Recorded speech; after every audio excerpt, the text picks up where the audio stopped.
Sir, good afternoon. How are you? Sir, you're mute. Good afternoon. How are you, sir? Good. Thank you very much. Pleasure being here. Same, sir. Good to meet you again.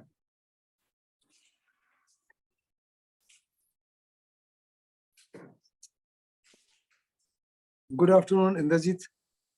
Hi, Mr. Vinod. How are you? Good afternoon. Sir, Saigal, sir, good afternoon. How are you? I'm very well, Indrajit. How are you? Good, sir. All well. Going good.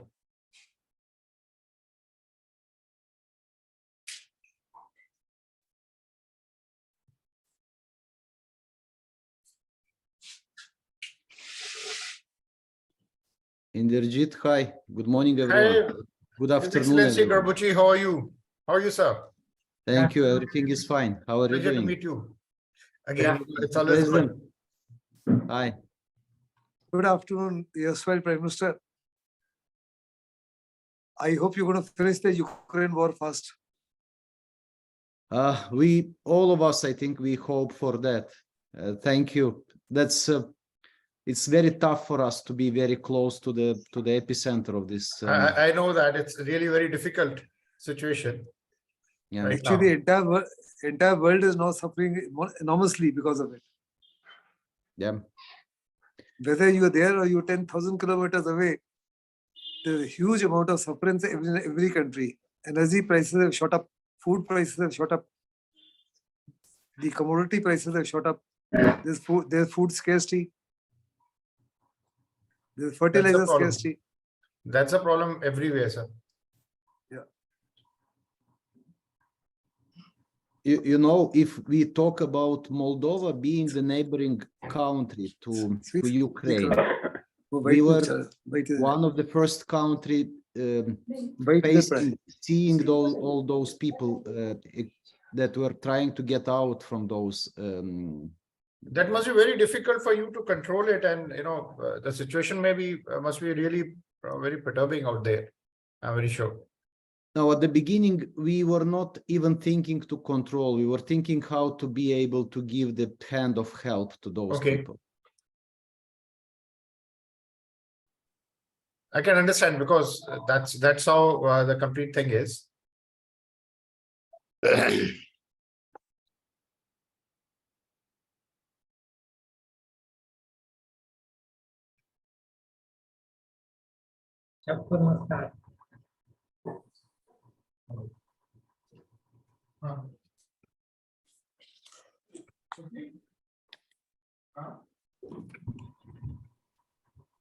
Hello. Hello. Good afternoon. Good afternoon to everyone. In fact, somewhere I think it will be good morning, good evening, good night as well. Bed पे plastic तो नहीं बिछाना था, सीधे गद्दे बिछा दूं ना। हाँ, उसके ऊपर फिर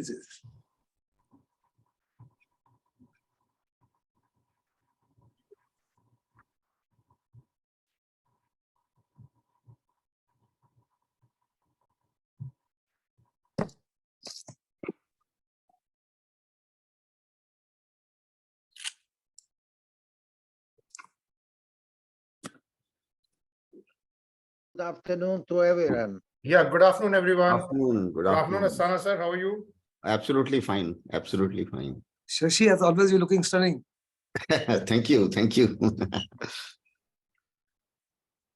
मेरे घर में तो पूरी white washing and सफेदी हो रही है. Renovation. There's no place to actually sit down also. Even give me a couple of minutes before we start. So okay, absolutely fine. No problem. So that others also join in.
Hello?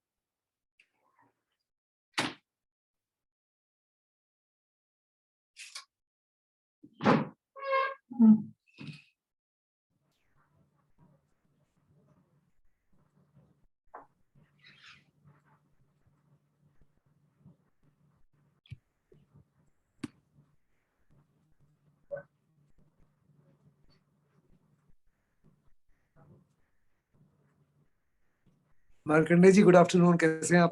बढ़िया sir, आप कैसे हैं? अच्छा लगता है आपको देख करके, और सेम है। ऐसी अपॉर्चुनिटी जब मिलती हैं तो आपके दर्शन भी हो जाते हैं और आपको आपकी बातों को सुनने का मौका भी मिलता है। It's the ritual. जी, मैं तो इसीलिए ज्वाइन करता हूं कि आप लोगों के दर्शन भी हो जाते हैं और कुछ आप लोगों को ज्ञान भी मिल जाता है। सेम है। जी जी। आप तो हमारे से बहुत छोटे हैं उम्र में। I am now 70, approximately 79। Thomas 77। अच्छा, आप भी 77 यू लुक वेरी यंग। जी जी जी जी जी भी को मेरी तरफ से भी जी। नमस्कार अरविंद जी, नमस्कार डॉक्टर अरविंद शर्मा जी। नेहा का जब भी हमको मैसेज आता है, मैं 1 मिनट देर नहीं करता हूँ, मैं तुरंत कहता हूँ कि भाई बिटिया बिल्कुल हमारा confirm.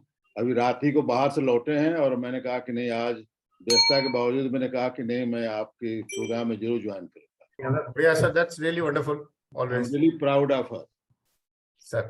So, should we start, sir, or I think wait for some more time, or If all the speakers have joined, then we speakers can, have joined, sir. I think, and because we are streaming it live on the YouTube also, so then I think absolutely. we can start. Okay. We should.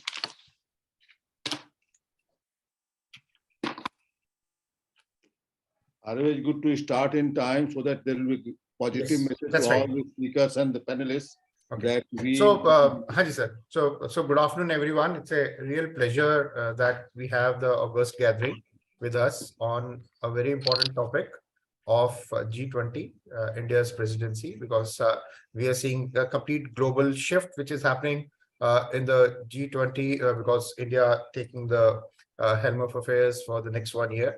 And we at IOED welcome each one of the speaker, and in particular, His Excellency Cyril Garbuchi, who has joined all the way. He's the ex-Prime Minister of Moldova. He's joined all the way from Moldova, and he's been a very kind of pillar of IOED in the international scenario, and he's been a key player for taking the IOED to the international forums. So I really welcome you from the core of the heart, sir. I really appreciate you being here, despite your all the busy schedule which you have. We are aware that you're lots of travel this time of the year. And in addition, I have the other speakers as well, Dr. Anuradha Madhukar, Rodolphe, Dr. Rai, General Astana, General Sehgal, General Anil Malik. So all the panelists who are there with me, and to talk on this very pertinent topic. So to just bring about what IOED is, just a couple of slides about it, and just please tell me if you're able to see my slides. Okay. So what I'll do is I'll just run through the IOED slides and just put everybody on the same platform, followed by we going into the discussion mode thereafter. So IOED happens to be the international, it's an intergovernmental organization having the special consultative status at the United Nations ECOSOC. It's quite a proud privilege to have this kind of a status, and with the principal headquarters in Moldova and the other headquarters spread all across. We have the regional office in Moldova, Switzerland, UAE, USA, Egypt, Zambia, and it's really proud to have Dr. Arvind Sharma, PhD, DHC, as the Executive Vice President of the IOED. And he's the one who been the key pillar to start IOED. And it's the role of the IOED primarily is dealing with the development issues, particularly diplomatic relationships between different countries, educational development, research and training, cultural relationship, economic cooperation, and security. And it works can be summed up into three key words or three key letters: that's think, debate, and deliver. And that's what is the hallmark of IOED all about. And with a vision of empowerment through employability enhancement programs, our ambition is to make skilled, empowered, prosperous, environment-friendly, crime-free states through various employability enhancement and entrepreneurship goal development programs. So that's what is the vision which we have, and that's how we are at a global level, and that's where we have been able to have the very coveted ECOSOC part of the United Nations. And as part of the services, we initiate, we support, we execute projects that create user knowledge, creativity, and innovation, and we offer a full spectrum of services to help organizations work better. We create standard of excellence and help you achieve them. And we also follow the SDGs, which are there as part of the United Nations, and we are working very aggressively for that. As part of our endeavor for the knowledge enhancement to the environment, we always have conduct webinars, seminars. Even during the COVID time, we had lots of intellectual meets on very pertinent topic, which were the burning topic of those times at the international level. And we had lots of award ceremonies, which we have been conducting throughout the year. We realize our responsibility to spread awareness amongst stakeholders on the global issues, and our experts who are very renowned in their field. They're global speakers, they're global people, and they enlighten us with their valuable insights. And as part of our social responsibility, we are really responsible to the society as one aim of our main objective, and that's where we never been, kind of faltering on that. We are, as I told you, we have the special consultative status with the United Nations ECOSOC. That's the world's largest sustainability network, and we are proud to be part of it. And so that's how we really work all together. And we would like to have, we're expanding our folds as part of the IOED, and we would love to have more members join IOED. We have offices in India, Moldova, UAE, and other places, so that we join together to make a difference to the world every day. And that's where we look in for everyone joining us. So I would love to have more people joining us. Kindly spread the word, whosoever is on the panel, whosoever is listening to us, to be part of it. And just moving to the next part of my introductory, I try to keep it a very short one, though I wanted to do this part. And the IOED's role as a G20 summit, because I just brought it out that we are the part of the United Nations ECOSOC. We do play a major role in the G20. And just to give a prelude of the people who are not aware of the G20, it's a strategic platform connecting world's major and developed economy. And it holds a strategic role in securing global economy, growth and prosperity together. The G20 members represent more than 80% of the world GDP. That's the most important part of it. And 75% of international trade and 60% of the world population. Just imagine how the complete shift is on the G20, because one, we are the 60% of the world population, 75% of international trade, and the GDP is almost 80% of the world. So that's how big the G20 is all about. It started in 1999 as a meeting from the finance minister and central bank governors, and thereafter, G20 evolved. And thereafter, there's a yearly summit which is happening around the year, and everybody gets a chance to be at the helm of affairs for 1 year. So you name a country. Inderjeet can't hear. Am I audible? We can hear you very loud and clear. All right. So can I. So each year the presidency invites, the guest countries which make full part of G20 exercise. Several international and regional organizations also participate, granting the forum even broader representation. And you can look at it, all the major countries are part of it, and they are part of the G20 summit. And like I told you, the presidency of G20 rotates every year amongst its member, with a country that holds the presidency working together with its predecessor and successor is known as Tropia to ensure the continuity of the agenda. So that's what is the strength of the G20, and we are very proud to be going at the top seat of the G20. And G20 has no permanent secretariat. Agenda and the work coordination is completed by the G20 leaders, personal representatives, known as Sherpas together, and finance minister and the central bank governor. So just see how the things are really going to take shape in next 1 year, we being there, right? And I have already done this. So one video I will just run. Just tell me if the audio is coming. This is the inaugural video which was been given by India on its inauguration of G20. Just tell me if the video is there. Audio. Can you hear the audio, please? 1.3 billion. Can you hear the audio? Is a confluence of Yes, we can. I can. Yes, we can. customs. A thriving global center of technology and the world's largest democracy. As one of the oldest civilizations in the world with a rich cultural heritage and diversity, and as the 5th largest economy in the world, India is proud to assume the presidency of G20. As the country blooms into a new era, we look to another poignant symbol for humanity to emerge victorious from its challenges. Lotus, the national flower of India, representing our culture, history, and heritage. A poignant symbol for humanity to emerge victorious from its challenges. And the inspiration for India's G20 logo design.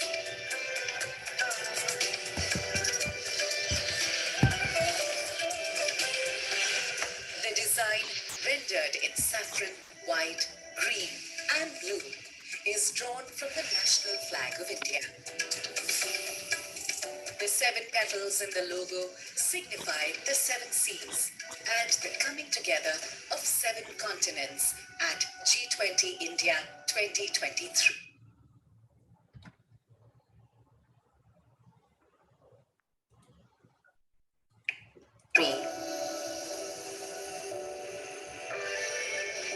Sitting above the lotus is a representation of the earth, reflecting India's pro-planet approach to life and seeing the world as one family.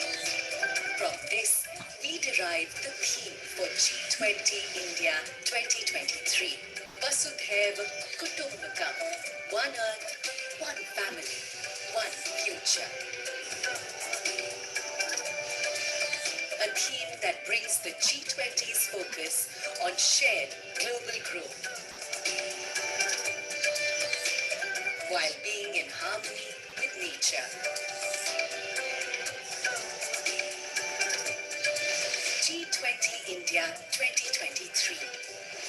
One earth, one family, one future.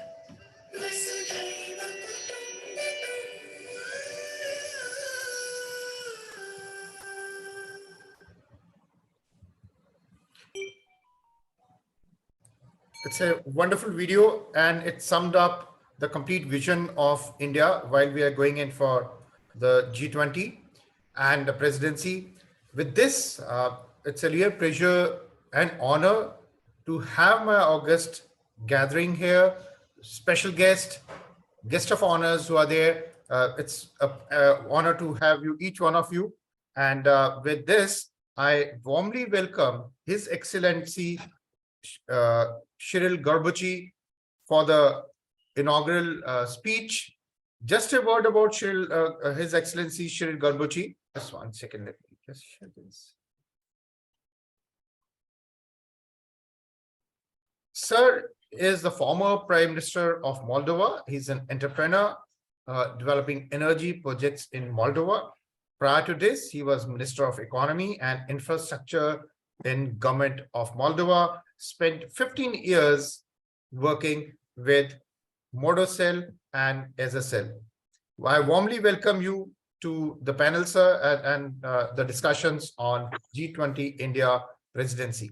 I also welcome Shri Dr. Arvind Sharma. Yes, sir.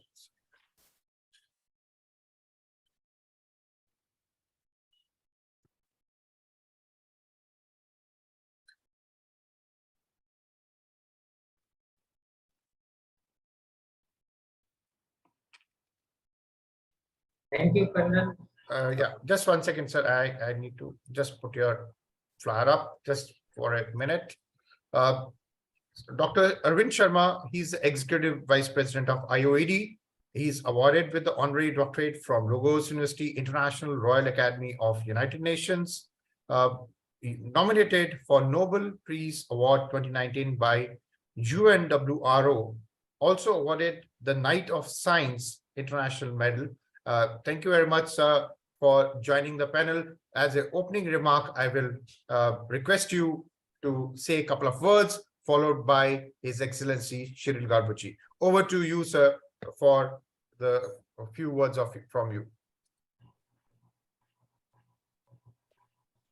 Thank you, Colonel Dr. Inderjeet Singh Bharara ji. Your dedication and commitment towards IOD is really So your voice is echoing. I think you'll have to come a bit closer. Thank you, Colonel Dr. Inderjeet Singh Bharara ji. Your dedication and commitment towards IOD is really incredible, and I always feel proud and honored to have such a great personality among us. You are truly an inspirational leader. Good afternoon to all the esteemed speakers, dignitaries, and my young friends who are always there in branding the IOD's events and conferences. I, Dr. Arvind Kumar Sharma, welcome you all in IOD's conference on India's G20 presidency.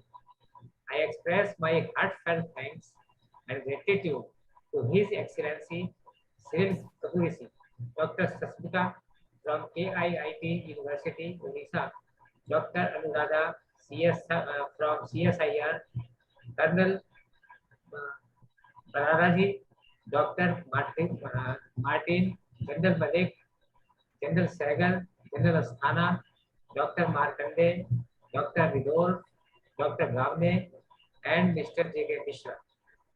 Aim of the today's conference is strengthen international support in diverse social and economic sectors towards faster, sustainable, and inclusive growth, and to craft broader global responses to the socio-economic challenge. We believe India's G20 presidency is of utmost relevance as G20 member.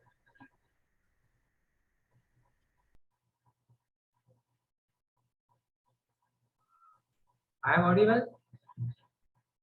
Yes, you're audible, sir. Thank you. We believe India's G20 presidency is of utmost relevance as G20 member states account for 85% of the global GDP, 75% of international trade, and 2/3 of the world's population. It would be one of the most significant milestone moments of Indian democracy. The IOD realized its responsibility towards global community, and in times when there is crisis of multilateralism, it is the need of the hour to craft broader global responses to the challenge. The theme and logo of the G20 presidency was already unveiled by our Honorable Prime Minister, Shri Narendra Modi. It is one earth, one family, one future. We appreciate our government of India for such a wonderful theme and logo. Our IOD's conference must include the agenda of oneness. That is how we can strive for just and equitable growth for all in the world in a sustainable, holistic, responsible, and inclusive manner. The suggestions that will be made today in the IOD's conference will be submitted at the G20 website inaugurated by Honorable Prime Minister of India. I would like to request everyone who are listening and will watch the video once it uploads on YouTube to please share your articles with the IOD mentioning suggestions, action plans, etc. to be presented to the organizers of G20 and various governments. My best wishes are with the esteemed speakers for their presentation. Looking forward to a great learning session. Further, I am feeling honored to present certificate of appreciation to all the esteemed speakers and attendees. Colonel Barara will do the honor on behalf of the team of the IOED. Thank you once again and all the best to everyone for their presentation. Jai Hind, Jai Bharat. Thank you, sir. Thank you, Dr. Arvind Sharma, sir, for very wonderful words. And what a right time to have this conference when we are actually getting into the G20 presidency. Very visionary conference which you're conducting, and good to be a part of it, sir. I now request His Excellency Shiril Garbuchi, sir, to say a few words before we start the remaining part of the conference. Over to you, sir.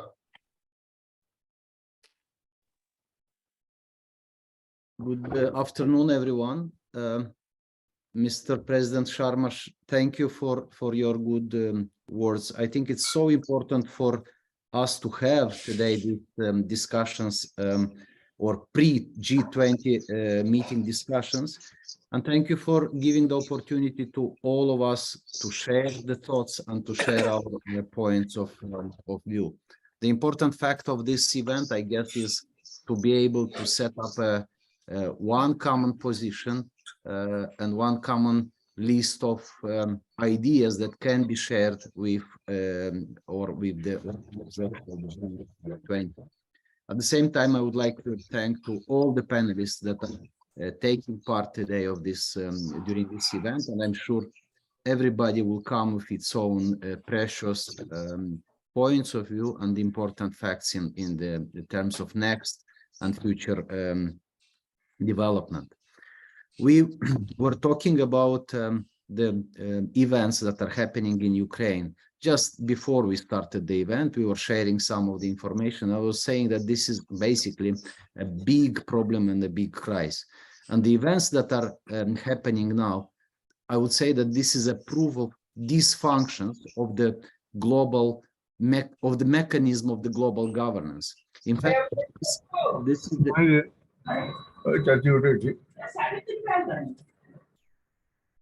Can you hear me? We can hear you. I will request everybody to put yourself on mute. Yeah. Please, sir. Please continue. Can you hear me? Is everybody hearing? Ashish Tas, can you mute us? We can hear you, sir. Okay. Yeah. So I was talking about the mechanisms which are in a dysfunction, world global mechanisms which are in a dysfunction. But the dysfunction, I think it's coming from the dysfunction of the global elites. So when I talk about global elites, I mean the elites of the most powerful and influential countries in the world, the countries that have the strongest economies, and also they have a very strong military forces. I don't want now to find the excuse for small countries or the small elites that my country, for example, Moldova, but the truth is that our elites do not have the capacity to influence the processes outside of Moldova. Vice versa. We tend to depend on the decisions made by the great capital of the world. However, the global order built over the last 30 years was not a perfect one, but believe me, with joint efforts, we could improve it. And the old order could serve as a milestone to build more secure global governance mechanisms, which can better meet the expectations of all the countries. But instead, all of us, to improve the functional mechanism, we choose, unfortunately, the path of destruction, and then on the destroying the things, we try to construct or build the new global order. And the humanity already twice during the 20th century tried to do this, and believe me, the generations paid for those mistakes. We are smarter than we used to be before. We have access to the information, we have access to the technology that we never had before. But to be honest, we still cannot answer the question why we do fail to make progress in improving, in being united, being one, but we make progress in division and destruction. My personal opinion is that I think we very often take the decision, or the decisions which are taken by the world rulers are not taking into account the opinions of small countries. And even though the world now has access to different sort of communications, to very rapid communication, the global elites accept to have the deficit of the constructive dialogue. I think there is not enough efforts to create a mutual trust. I think too much money and resources were invested in weapons and military equipment, and not enough money and resources are invested in reducing the poverty and reducing the economical inequality. I think we failed also because we are too much focused on attacking the differences between us, and too little we try to build the long-lasting partnership in which we could cooperate on our common problems. And believe me, we have a lot of common problems, such problems as global warming, reducing the soil, water, and air pollution, developing of a greener economy and more friendly, which is more friendly to the planet ecosystem, fighting poverty I was mentioning before, and reducing the social inequality. We have a lot of common problems.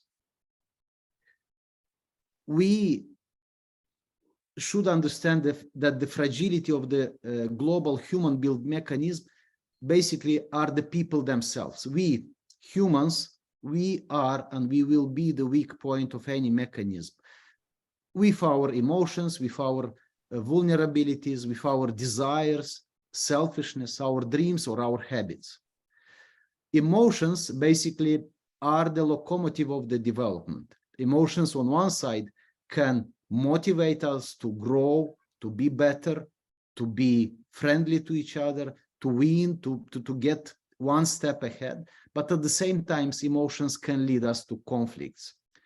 If we talk about the Russian-Ukrainian war, today we see how hate is amplified between two parts of the world. And we see an intense flow of hostile information from everyone. The tension is especially alarming me, alarming us over here as a small country which is located very close to the epicenter of these actions. The world's elites have failed to prevent a very serious problem. And I'm sure that we all want to leave behind us a better world for our next generations. How we can prevent conflicts in the future, how we can reduce the investments in weapons and increase the investments in environmental protection, how we can build a stable global order and set up a functional global mechanism. I think the way is to go back to the educational process. First, we need to educate ourselves, our generation, and we need to learn how to be able to respect the differences among us. We need to learn how to build mutual dialogue and seek, in any situation, seek for the compromise. We need to learn how to increase the level of mutual trust and how to cooperate honestly. Second, we need to prepare our future generation, our young kids, which today they don't understand what is going to happen. So we need to get them prepared. We need to get them prepared to be able to face the problems we are facing now. And they should be able to learn from the experience of our own mistakes. Excellencies, the key to peace and understanding on the earth is in mutual respectful cooperation. It is also in the talent to find the topics which would unite us and to avoid those topics that divide us. The problem of humanity is in people, like I was mentioning before, and we are the authors of our problems, and we will solve these problems. I'm so sure. But the right atmosphere for problem solving is to be calm, to exclude emotions, to be focused on the goal, and to identify the possible effects of the decisions we are taking today. And I have to mention that the key is also to be kind, to be honest, and to be smart. One word for all of us, that's the way we have to go. Thank you. Thank you, sir. I think you brought so many points which are there, and I was trying to note down each one of them. Very pertinent at a global level, which are so important for us to really understand right now. And the points of the global peace, one thought, one country, one world is very important. Removing the poverty is very important. I think, sir, you covered it so nicely. Really appreciate your thoughts on this, sir. Highly regards to you, sir. Thank you very much. It's really wonderful, sir, for being here and sharing your thoughts on this platform. And as such, you've been a pillar. Without you, we really can't think IOED being complete as an organization. So you are the most important pillar for us, sir. Thank you. It is important to keep in mind, I mean, as a G20 meeting, that it is one world, one family, and one future for all of us. And that's, I think, the greatest message we can deliver to the G20. That's right, sir. That's thank you, and thanks to all the participants. I'm happy, and I'm wondering to hear all the position, all the opinions, and I will be happy to. Thank you very much, sir. As well. Thank you. Thank you very much. Going further, I will call upon Dr. Shashmita Samanta. She is the Vice Chancellor of KIIT, DU Odisha, and she is a visionary, inspirational, pragmatic, and engaged leader, accomplished academician with more than 25 years of experience. Her intellectual capability are manifested in distinctions as PhD management from Stanford lead alumna and Stanford distinguished scholar, recipient of India's most emerging educationist for the year, female award. She's been recipient of. It's really a pleasure to have you here today for our session. Over to you, ma'am. You're there?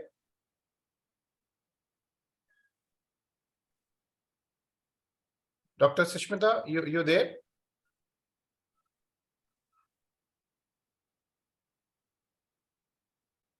I can't figure out the name.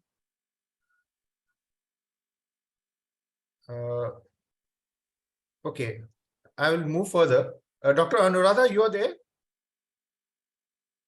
Yes, I am. Yeah, ma'am. So wonderful. I think we will maybe some challenge. Dr. Shashmita is not able to join us right now. So we will just move on further. We have second guest of honor today with us, Dr. Anuradha Madhukar. Just one sec.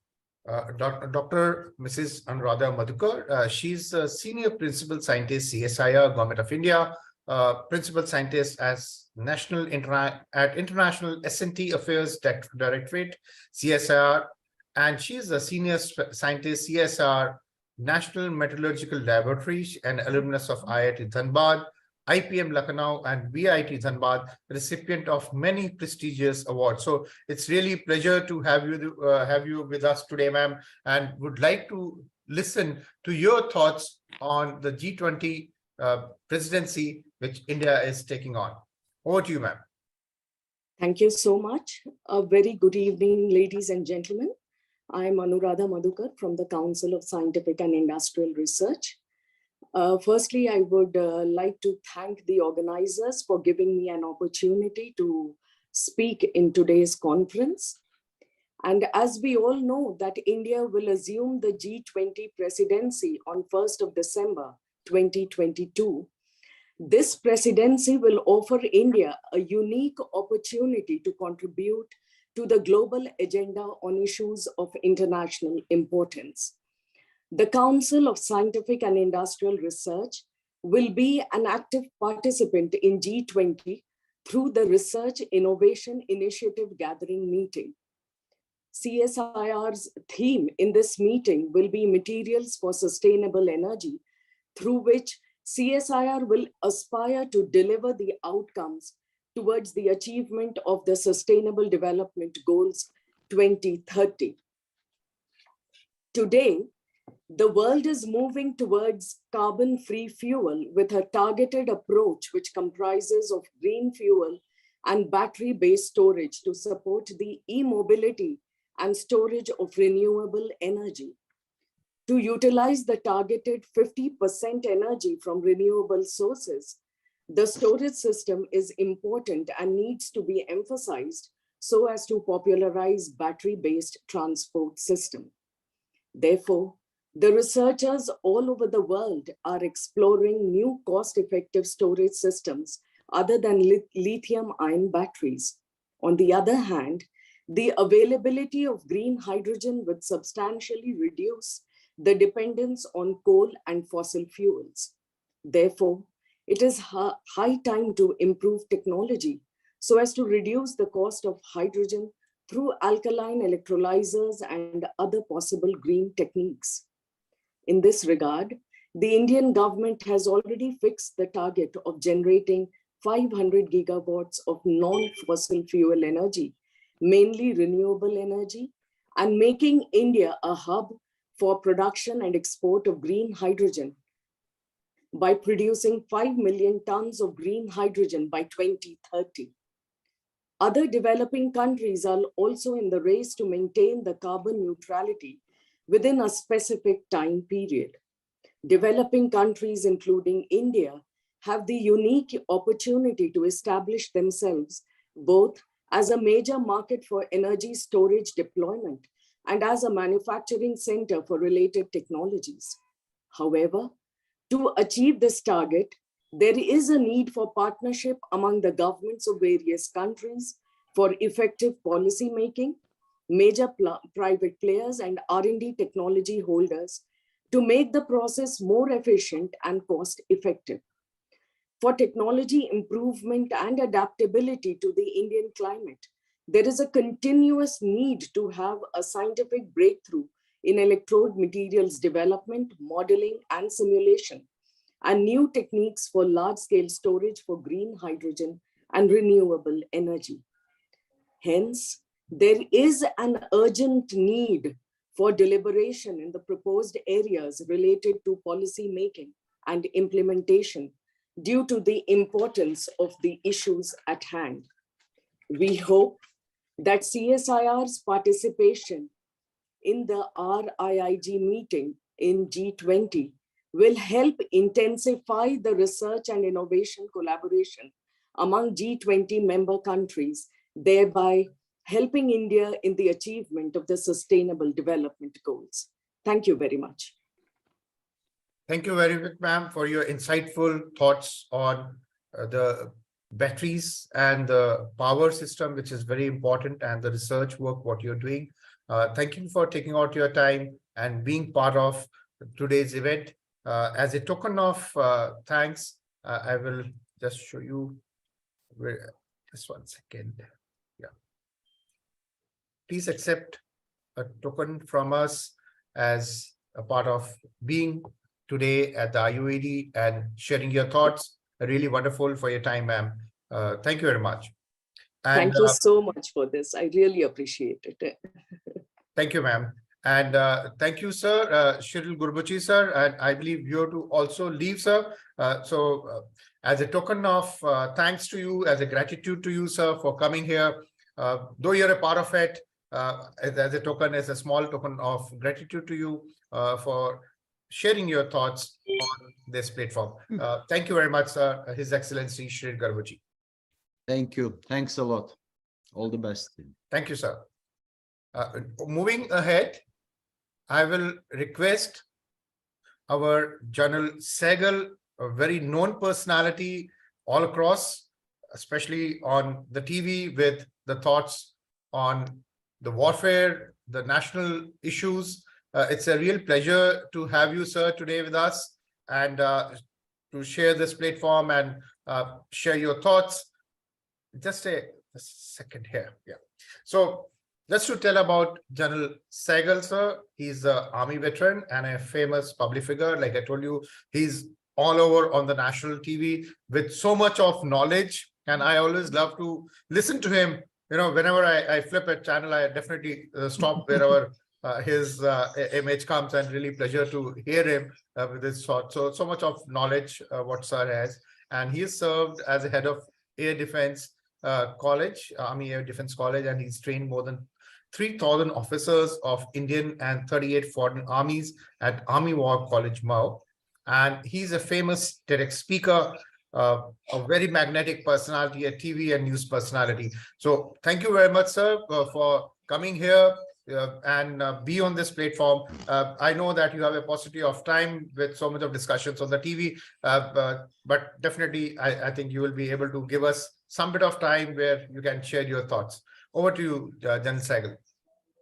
At the very outset, my profuse thanks to Colonel Inderjeet Singh for having spoken so highly of me. I'm a very humble and an ordinary person. I'm also grateful to IOED for having given me an opportunity of presenting my views on a very important subject that is of absolute and total essence to human survivability at this point of time. It was a sheer joy and a delight to be listening to some very thought-provoking views of the erstwhile Prime Minister of Moldova. Each and every word that he spoke was absolutely an absolute must for the humankind and their generations to follow, to understand and to follow. The broad spectrum objective of the current or the G20 presidency that India is taking over is threefold. Firstly, to enhance policy coordination between its members to achieve global economic stability and sustainable inclusive growth. Secondly, to look at broader global responses to the socio-economic challenges. And thirdly, to promote financial regulations that would reduce risks and prevent future financial crises. India's upcoming G20 presidency is likely to center on themes of world as one family and the need for sustainable growth. The themes proposed are significant as India's big moment at this global presidency comes amid a changing world order, visible climate risks, and a tough economic recovery amidst a waning pandemic. India is expected to make a very strong pitch for the G20 to adopt LIFE, the responsible consumption and sustainable lifestyle slogan propounded by our Prime Minister Modi at the Glasgow Climate Conference. India has been a part of the G20 since its very inception in 1999. As a major developing country, India has a vital stake in the stability of international economic and financial system. India's G20 priorities revolve around inclusive, equitable, and sustainable growth. G20 presidency would be a watershed moment as India seeks to play an important role in finding pragmatic solutions to existing global issues. India would like its term to manifest the true spirit of Vasudhaiva Kutumbakam, or one earth, one family, one future. The G20 presidency would also offer a unique opportunity for India to contribute to the global agenda on pressing issues of international importance and assume leadership roles on the global stage. The logo, theme, and website of our G20 presidency reflects India's message and overarching priorities to the world. The presidency places a great responsibility on India's shoulders, not only to advocate its own agenda, but also to chart a path that is beneficial to the populations of fellow developing countries that are currently torn between the machinations of great power conflict, economic headwinds, and adverse effects of climate crisis. India's leadership of the presidency is beginning at a time of crisis and chaos in the world, disrupted by Corona-19 pandemic, prolonged conflict, and economic uncertainty. India is in a unique position that understands the priorities of developed countries as well as the challenges and aspirations of the developing world. This would allow us to act as a bridge to meet expectations of both. India would very strongly leverage its strengths to engage with all sides to secure its as well as the world's wide range of interests. Driven by political will of our Prime Minister, spurred by technological breakthroughs, and fueled by the unusual optimism, 2023 will be watershed year for India. There could not be a more consequential time to lead the community of influential nations. India will hold around 200 meetings at multiple locations across the country to ensure fulfillment of the agenda. Dialogue between countries would be facilitated through engagement groups comprising the private sector, civil society, and independent organizations from each member nation. As it begins G20 presidency, India's focus on shared prosperity will hold it in good stead. Prosperity and peace in the global south will be the focus of India's presidency of G20.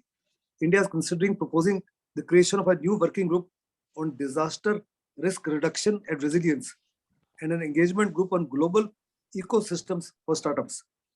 Green hydrogen is also likely to figure in India's energy transition, where India is expected to highlight its proposed national hydrogen mission.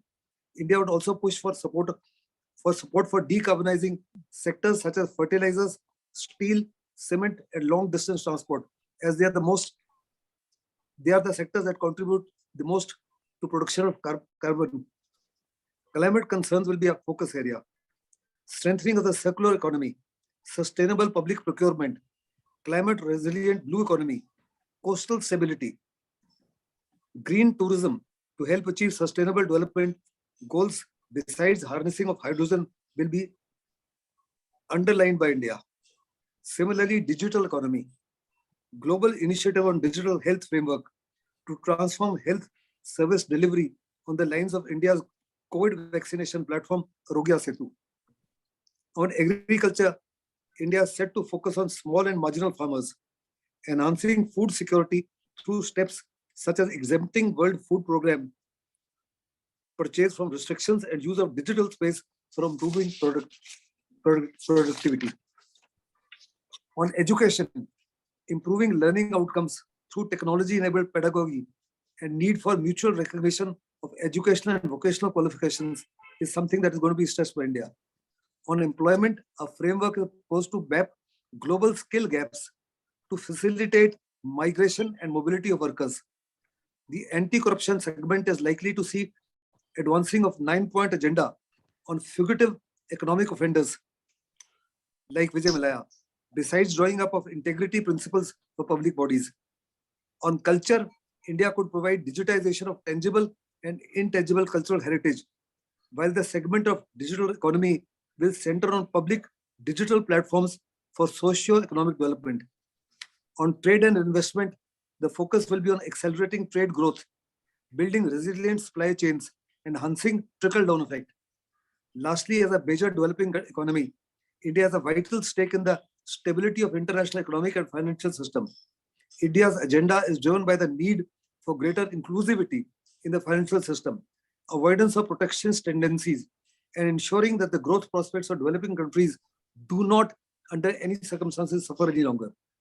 India will strive to ensure an adequate flow of finances to emerging economies to meet their development needs. Thank you very much. Thank you, sir.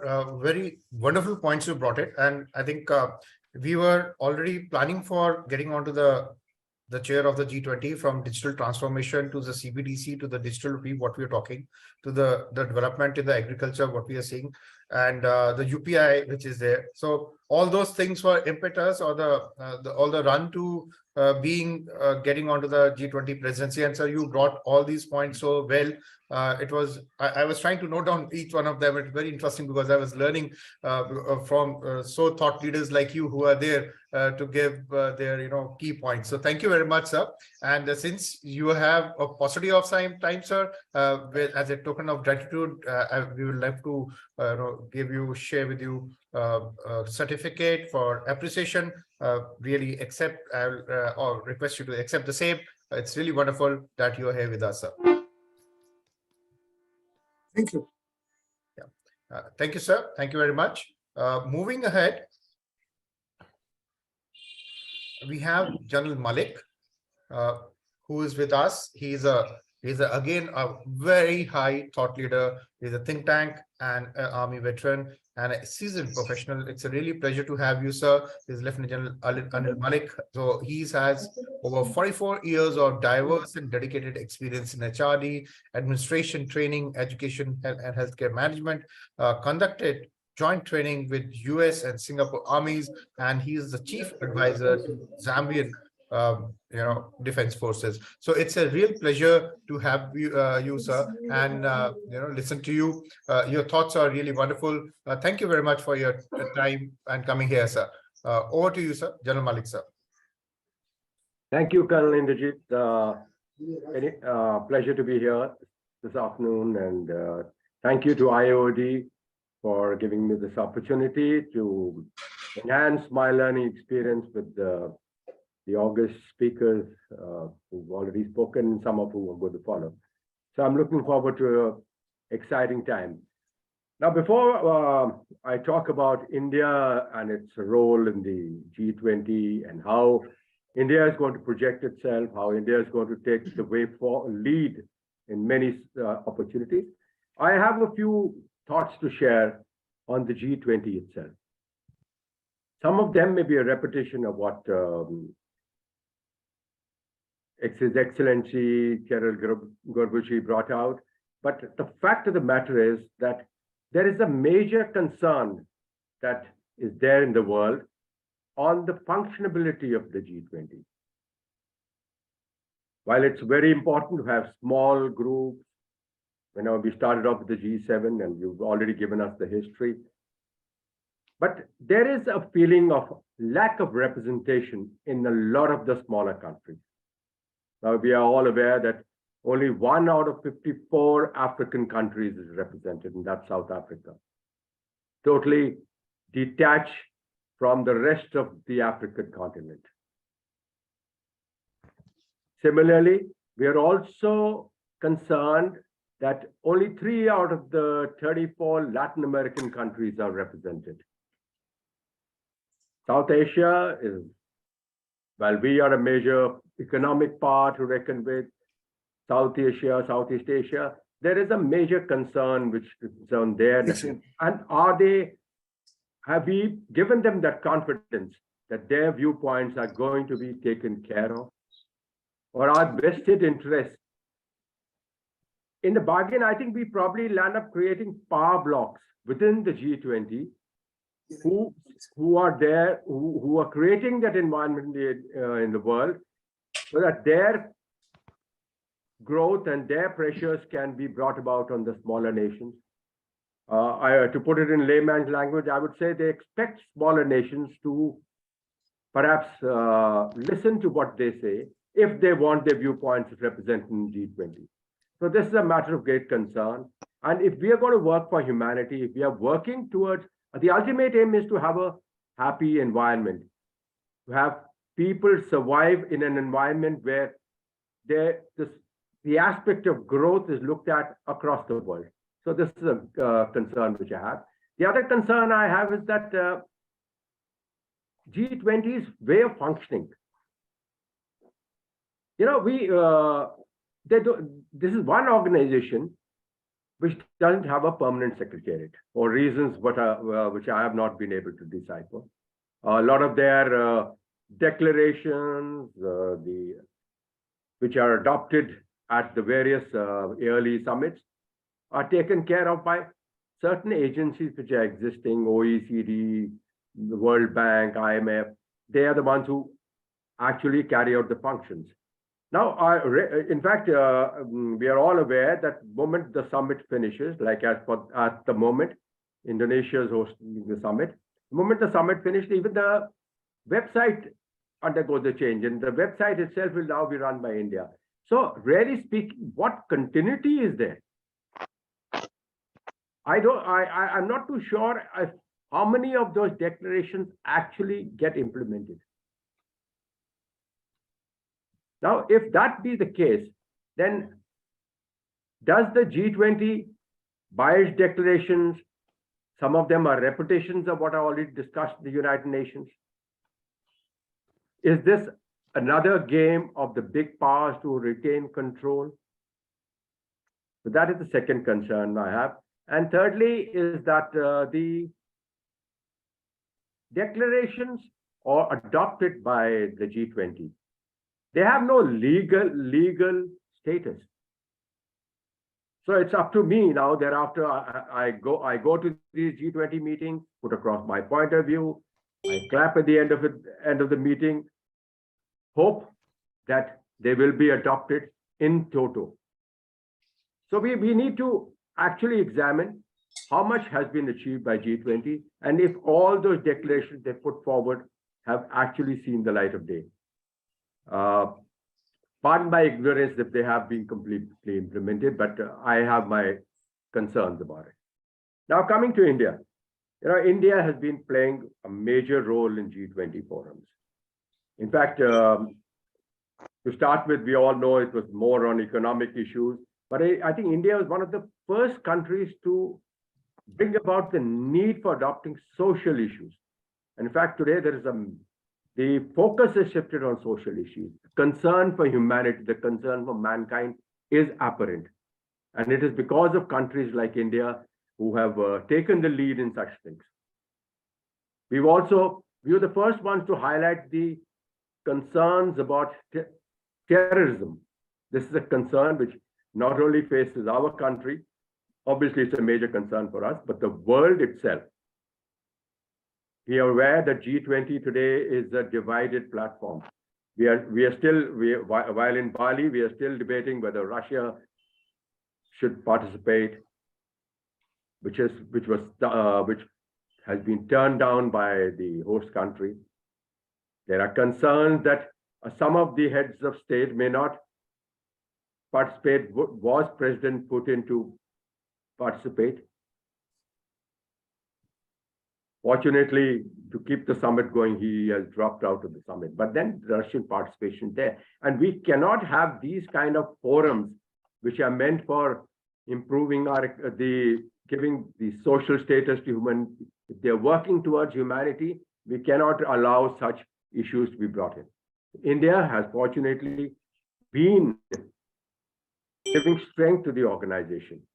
We are aware that India is one of the first countries which propagated that humanitarian aid, whether it be to Afghanistan, must be ensured at all costs.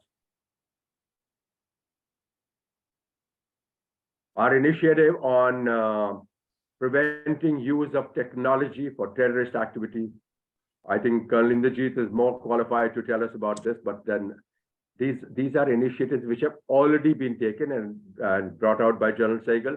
We prepared for it well in advance. It's not that something is going to happen tomorrow morning.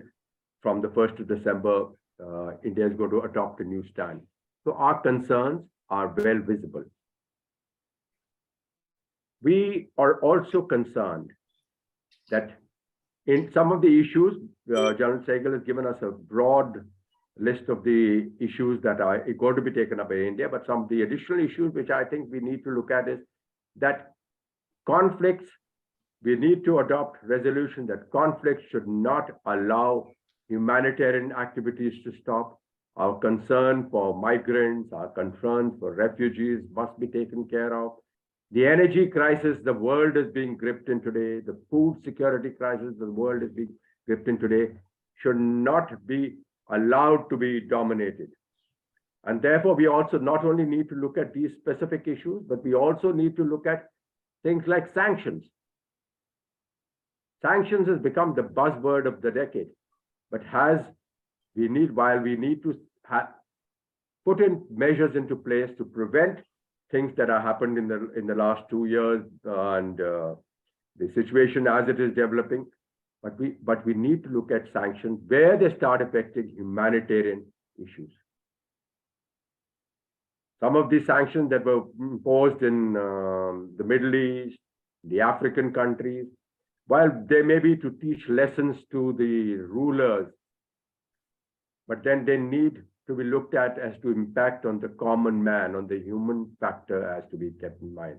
So I think India is one country which needs to thump the table on this and make use of its presidency to ensure that these declarations are adopted to ensure that human lives are not endangered. This is also an opportunity for us to work towards peace. We have a very strong standing in the international community.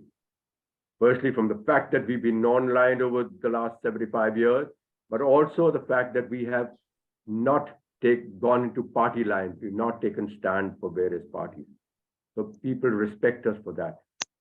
That respect must be carried forward to ensure that we work towards use this 1 year opportunity that we have to bring about peace in the environment, peace in the world. I think there are other things which, besides what General Sehgal mentioned, declarations on use of cryptocurrency, declarations on the trade barriers which are imposed. Unrealistic trade barriers to suit certain interests must be looked at in detail. We must also look at that G20's agenda should not become party to multinational companies or to large business houses taking control of that. There are a lot of talk of the B20 virtually dictating the agenda at G20 conferences. I hope India does not fall prey to it, and I'm sure we have the strength to not withstand the pressures. And when I talk about business houses, we need to be specifically cautious of those business or those companies which are into weapons dealing. You know, the weapon industry has become the most powerful industry in the world today. We need to be very cautious about it. This is where India needs to take this is an opportunity for us to ensure that such things do not happen. So these are some of my views on what needs to be done by India. And I think this is a great opportunity to showcase our growth, to show to the world that we today are a power to be reckoned in. This should also, at the end of the 1 year, it should give us the opportunity to get to our rightful place on the United Nations table. Thank you very much. Thank you, General Malik sir. Very rightly, you brought it out the concerns which are there, and very apt because that's how the legality of G20 stands today. The concerns which are very genuine, the crypto concerns, the carbon concerns, carbon rating concern. I think way forward, India has the right platform to showcase itself to the global arena where we are. You brought into the last that, you know, where we can really position ourselves for the permanent seat at the United Nations. So thank you for your thoughts, sir. It was really wonderful. Each word had such a deep meaning to, you know, get into and understand, because you gave the very insightful perspective of the same, sir. As a token, sir, we will love to give a token of gratitude to you. Please accept that. Thank you very much, sir, for your time. It's a real pleasure that you took out your busy time and shared your thoughts. Thank you very much, sir. Thank you, Colonel Indrajit. It's been a pleasure being here. Thank you, sir. Going forward, I think we need to have a Kodak moment, because most of us would definitely leave towards the 5 o'clock. So I will request each one of you to switch on your camera so that we are all onto the camera. I will be next. We'll have General Astana, again, a great personality on the Indian think tank. We'll be listening to him, but I'll request everybody to switch on the camera so that I know I just click as a Kodak moment for us, as a memoir, and be there. So I'll request everyone, please kindly switch on your cameras, please. It's a humble request so that we'll just click your photographs, and as a posterity, we would like to share you that you are there with us today. Gurbachi, sir, if you are there, I will request you can switch your camera as well. His Excellency Shiril Gurbachi.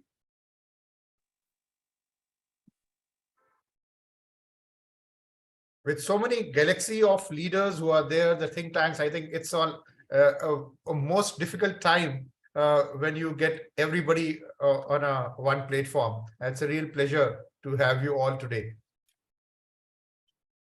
Gurbachi, sir, if you can switch on the camera, it will be great. I don't know if you're near to the system. Anybody left out, he can switch it on now. I'll take one last time.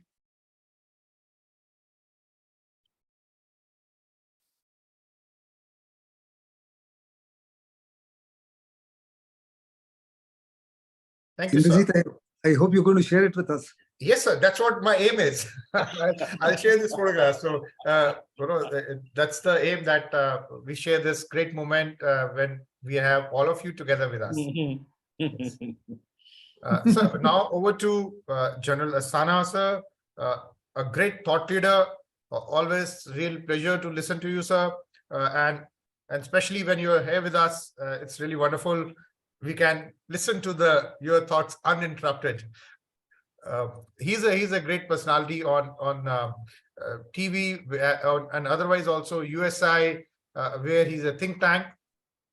Just let me put it right. I think there's some problem. Pardon me for. No, it doesn't matter.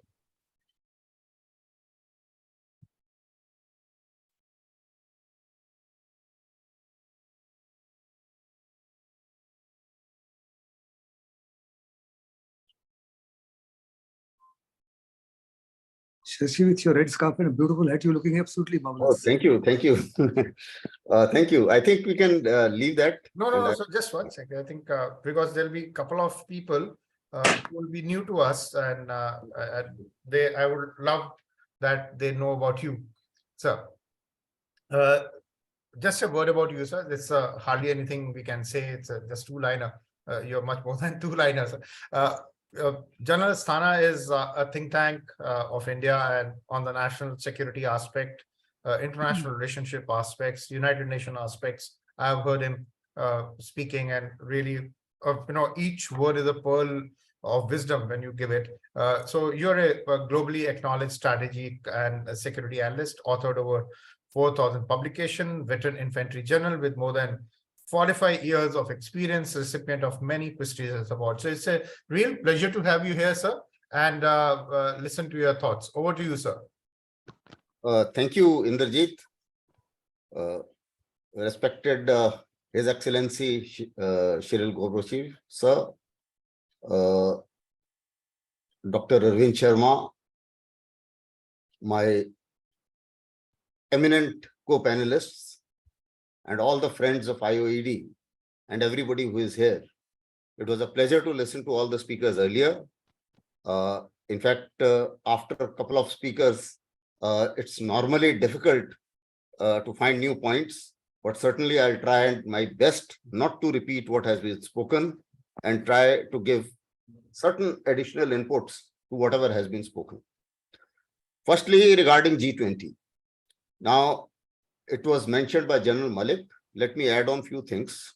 The purpose of G20 certainly was to bring together the industrialized and developing economies to discuss issues of global economy. Now, this is the stated purpose.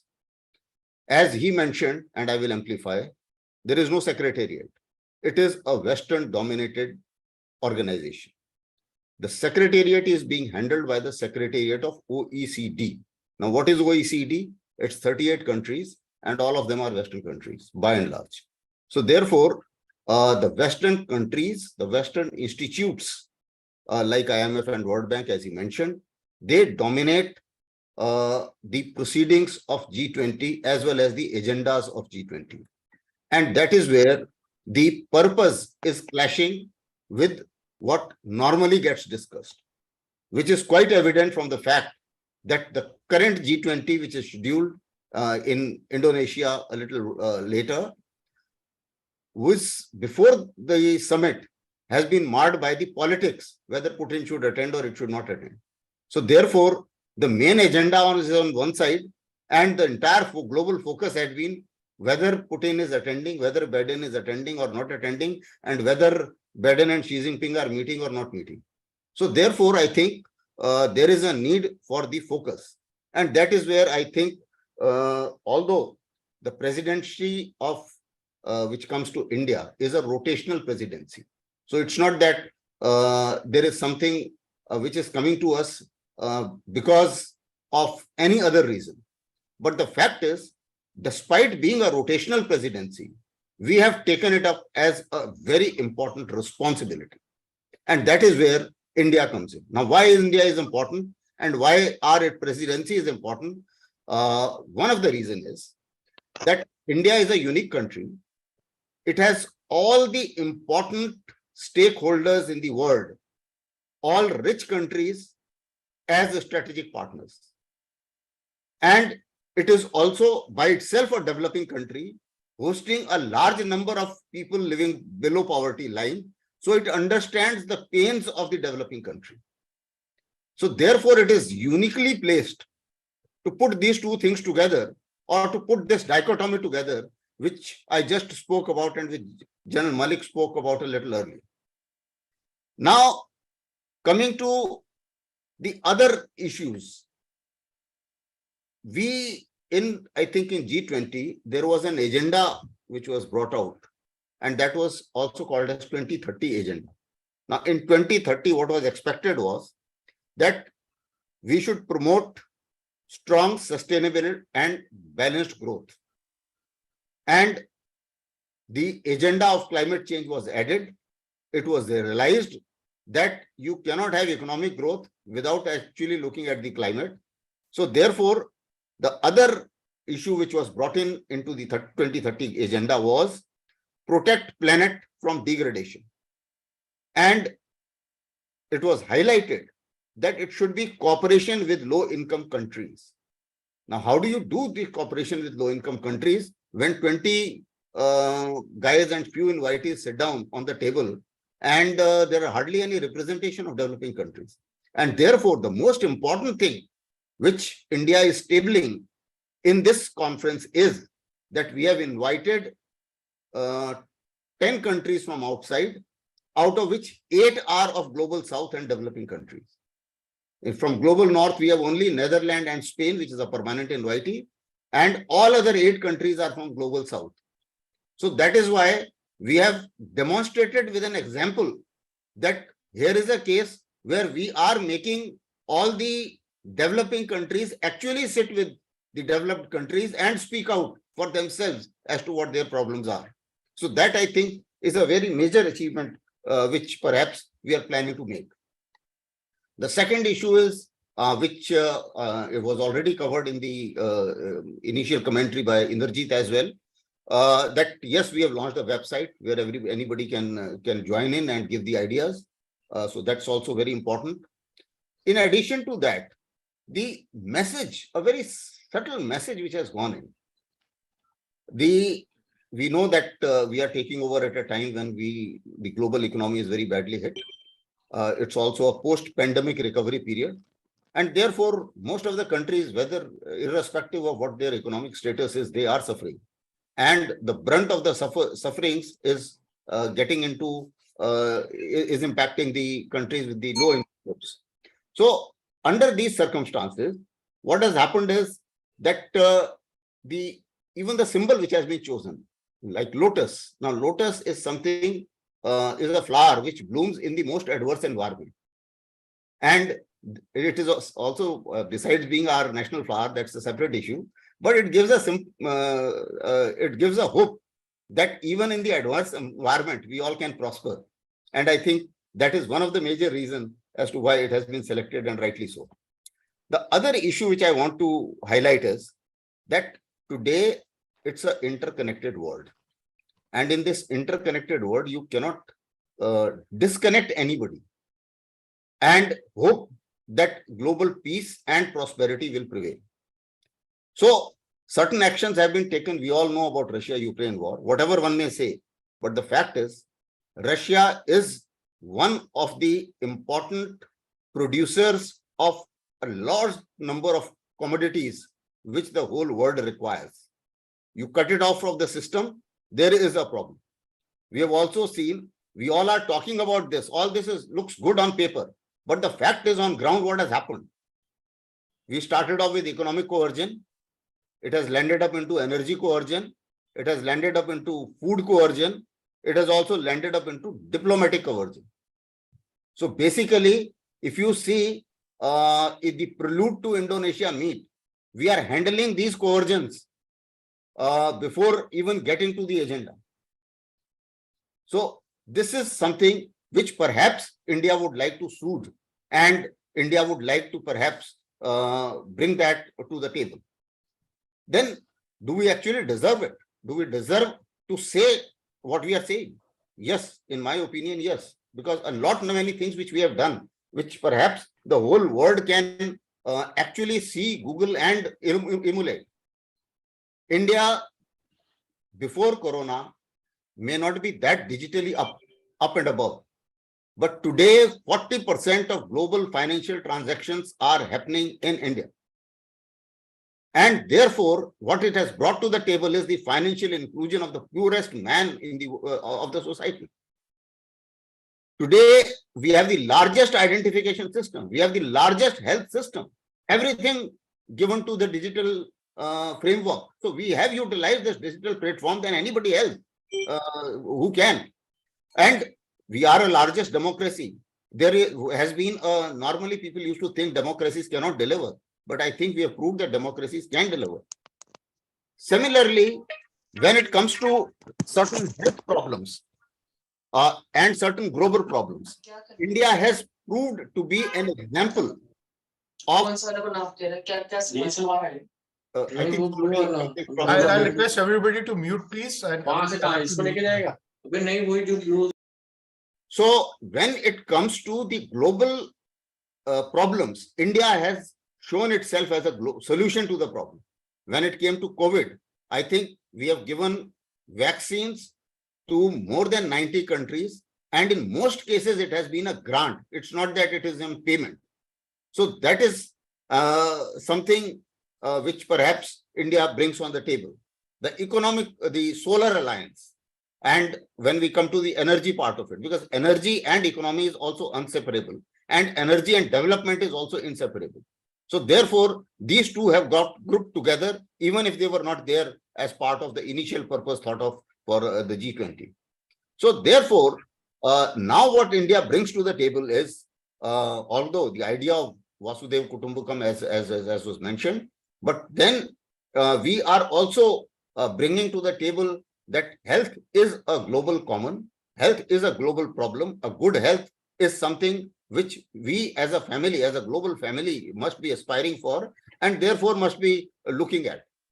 There are also issues which I am sure India is going to progress, which India flagged earlier.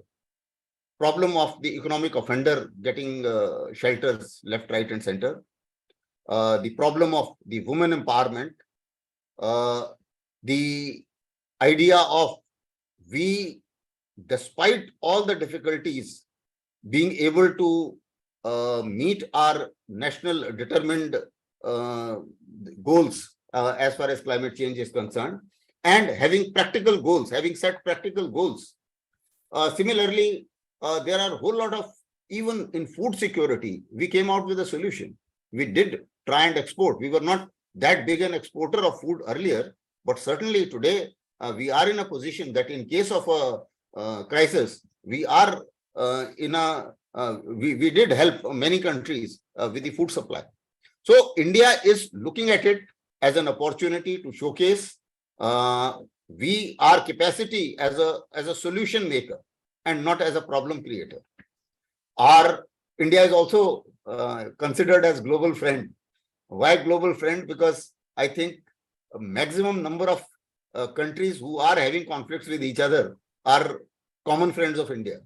So this is a unique position which we have obtained and we have earned with a long-term policies like non-alignment movement and subsequently having done the strategic balancing in the right sense. So I think all in all, we have a plan, we have a responsibility, we have taken it as a challenge, we have decided to make a change, and I'm sure India will contribute tremendously to the humanity, to the global growth, to the global economy, and more so to the weaker sections of the global society in a manner and will set up a lot of frameworks and a lot of discussions and a lot of perhaps, if possible, the institutions to look into the inclusiveness of all these segments of the society and the global growth. I think I'll end here. Thank you very much, Inderjit, and thank you very much, IOED. Thank you very much, sir. You have brought so many points which are there, starting from the concerns to areas which India really needs to look into and work upon those, and the platform which India really has got because of the digital transformation, Aadhaar, the UPI payments, and everything which we have done till now. I think this is the right time and right poise to be at the helm of affairs of G20. And thank you very much for your thoughts and taking out your very precious time for us. As a token of appreciation, sir, please accept the certificate for coming here and sharing your thoughts, sir. Thank you very much, sir. General Asthana, sir. Thank you so much. It was a pleasure, and thank you so much. It's always a learning to be here and listen to varying views. Thank you very much. Thank you, sir. And moving ahead, we will now have Dr. Markandeya Rai. He's a very eminent personality. Just one sec. Share the screen. Dr. Markandeya Rai is a senior advisor at UN Habitat. He's a life member and elected office bearer of several academic, cultural, and social bodies in the world. Organized Ministers Forum for Asia Pacific countries in December 2006. His biography was published in 14th edition of Marquis Who's Who in the World in 1997. So it's a real pleasure to have you here, sir, today with us and share your thoughts out of your busy schedule which you have. Over to you, sir. Thank you, Colonel Dr. Yudhishthir. Always pleasure to be the part of this panel where we have number of high officials from defense, and we have heard from Colonel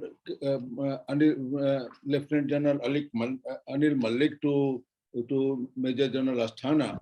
I think they have covered most of the topics and most of the things which is the problem, issue, difficulties, and how G20 is working and no secretariat, this or that. I believe that we should go out of this box now. We should see what India can deliver when India is assuming presidency from 1st of December 2022 for 1 year. When India is celebrating 75 years of independence and Amrit Mahotsav, India is promoter of Vasudhaiva Kutumbakam. And I really thanks to IOED and especially to Dr. Sharma for organizing this webinar. Maybe I will suggest him next time we should have a physical meeting now. Corona is over. We have to just declare that Corona is over now. India was the leader, and India promoted Vasudhaiva Kutumbakam during Corona time when he produced and we supplied to more than 170 countries the vaccination, kits, masks, and so on and so forth, including America also we supplied medicine for that. So I think we should be very optimistic. Time has come when Prime Minister Modi is going to Bali, Indonesia, from 14th to 16th of November to attend 17th G20 summit. And I'm very hopeful that when he is meeting in Bali with the leaders, and he will deliberate the global concern, and very clearly he has mentioned the summit theme at moment is recover together, recover stronger. I think it shows that we should not have a divided society. It shows that we should have world as a family. Problem and difficulty does not know the boundary of developing, economically weaker or stronger country. A problem of today of India can be a problem of America tomorrow. A problem of Afghanistan will not be alone. It can be a problem of the whole world. By chance, I had a very good meeting with our chief coordinator of India G20, Mr. Hasbatan Singla, on 21st of October. When he came to launch my book on blue economy in India International Center. And I had opportunity to talk with him. You know that he was the former secretary, and he was ambassador to USA, ambassador to Thailand, and high commissioner to Bangladesh. Very experienced person. And by that, I think India is promoting blue economy. I heard that Major General Sahgal was talking about the green economy. Time has come about talking India is talking about blue economy. When 30th of March last year, not this year, when Prime Minister Modi was launching the charter of BIMSTEC countries, he mentioned that India will host Blue Economy Global Conference next year in August in New Delhi, and he invited all the head of the state of BIMSTEC country. India is thinking ahead, talking about either Solar Energy Alliance or talking about pollution, talking about climate change, talking about green economy to blue economy. And I think these will show that India is taking the lead role and not leaving anybody behind. That is the main message. And that is what India is going to talk about, sustainable development goals, where the theme is no one should be left behind. It means we are one family. If anybody is hungry in any corner of the world, you can't live in peace. Anybody who is not feeling well, any part of either Ukraine war, Afghanistan, or Syria, or wherever there is a problem, we can't live in peace. I know that there are a lot of problems, lot of difficulties, lot of challenges, and I think India, in the leadership of Prime Minister Modi, has shown, and our foreign policy has shown that India can do it. It is doable. And with our vast experience, vast cultural background, and you can know that India's theme for G20 presidency is Vasudhaiva Kutumbakam. If I elaborate, one earth, one family, one future. What big message can be more than this one? And it was drawn from Sanskrit text of Maha-Upanishad, where say that Udar Charita Nam tu Vasudhaiva Kutumbakam. Now time has come when India has the position, India has the power, India has the role also to see that how to do it is the most important thing. Logo of the G20 speaks everything. It was mentioned by previous speakers, the lotus with the globe on the top. And it shows so many things, from Buddhism to peace to the growing in the adverse situation. Whatever you say, the lotus is our national flower, whatever you say, but it shows that we want to compass the whole globe on the lotus with a gentle way. And I think Vasudhaiva Kutumbakam will become the slogan of the world, which I can see that the book which has been published recently, Modi at 20, Dreams Meet Delivery, has also won a full chapter on Vasudhaiva Kutumbakam. And many of the embassy has been already instructed to promote Vasudhaiva Kutumbakam all over the world, wherever they are. So I think that India can play a very good role, and it has been shown during Corona time when we had the whole support to the many countries not developing, rather those who are our not good friend also, we supplied vaccine to them. I will say that unemployment is a great challenge in the world. World is younger than ever before. India should take care of not only the one world, one family, and one earth and one future, not only the climate change and ecosystem surrounding us, and talking about that how many population is covered by G20 and how much is the money, economy and GDP 85% and 75% world trade and so on and so forth. Rather, we know the statistics. We should see that brotherhood. We should promote the brotherhood, which is reflecting in the lotus. And I think we are strive to our progress. We also envision global progress. We don't want to progress alone in seclusion. We want that India should progress together with others. Environmental is a global cause for us and well as personal responsibility. It will be our effort that there should be no first world or the third world, but only one world. Because we can have a plan A or plan B, but we have only one planet A. So our G20 mantra is very optimistic, very up, and we should see that how we can achieve to that one. I think I can mention only one thing, that youth empowerment and women empowerment is a big challenge. India should take lead in that one. India, a young country where more than 600 million population is young, and we should see that how we can empower youth, not only in India, all over the world. Otherwise, we are sitting on the time bomb. We are organizing the Global Peace Foundation, where I am associated. We are organizing also in the same chain Global Peace Convention in next year in February, and invite IOED and others also.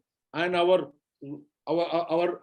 main theme is Vasudhaiva Kutumbakam, vision for advancing human consciousness and peace. Most important thing is through the new economic policy or whatever policy we are mentioning, we have to improve the human consciousness. We are not materialistic. Earth world is not materialistic. It is conscious and spiritual. That was what Nature Journal has published in 1929. That world is spiritual and conscious. It is immaterial. But scientists interpret that unless you measure something, that is not a science. We have to change it, and we have to make the whole world conscious who we are, what is your responsibility, and where we are going for. We are smart, but we have damaged so much that we have digged our grave. Now we have to see that we should not dig more, we should not damage the environment, and we should see that our future generations should be better than us. Thank you so much. Thank you, sir. Thank you for your insightful thoughts, and the blue economy. I really liked it, and that's where I think we have to really work hard to make the green economy and the blue economy realize the future of the country. And so jointly in co-authorship with Blue Economy, we have published Encyclopedia on Blue Economy in 8 volumes, covering everything. India is the coastal area of more than 7,500 kilometers. And wonderful, India will take the lead. So, I'll definitely take that book from you. It's really wonderful, sir, and have more knowledge. Very insightful and thoughtful of you to share those points, sir. And a token of appreciation, sir, and a gratitude to you. Please accept the certificate for being here and being part of today's discussions. Very important that you shared your thoughts and you came here and gave so wonderful points. So really appreciate you being here, sir. Thank you so much. Thank you very much, sir. Going further, we have very eminent personality amongst us. He's the Dr. Rudolf Nikolic. And he is the IOED ambassador to Serbia. Yes, I'm here. Yeah, you're here. So Dr. Rudolf is a visionary, inspirational, and engaged leader. He's a member of Academic Council, Chamber of Chartered Java Professionals International.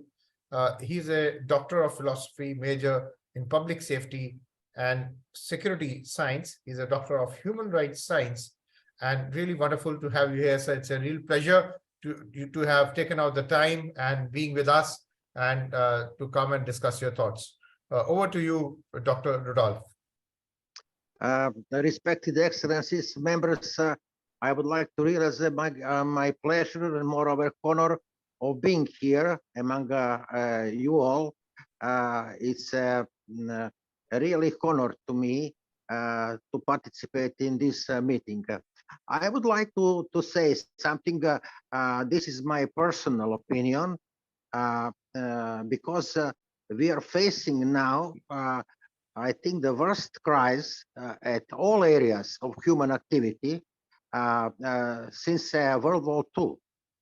So it's a difficult time and we need a real unit world among the main idea, I mean, the main ideas of the world, I think about peace, about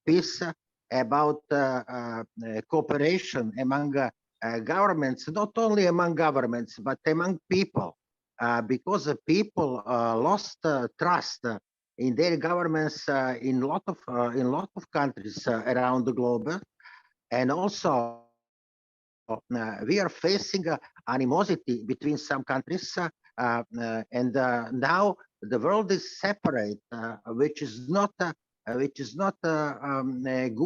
for human future, the future of the world. So the main problem today is, I think today and nowadays is not economy. I put economy for a side. The main problem is the worst war in Europe, in a region of Ukraine. And the world is separate and among each other about opinion at this war, and also the situation toward to be worse and to damage all what human beings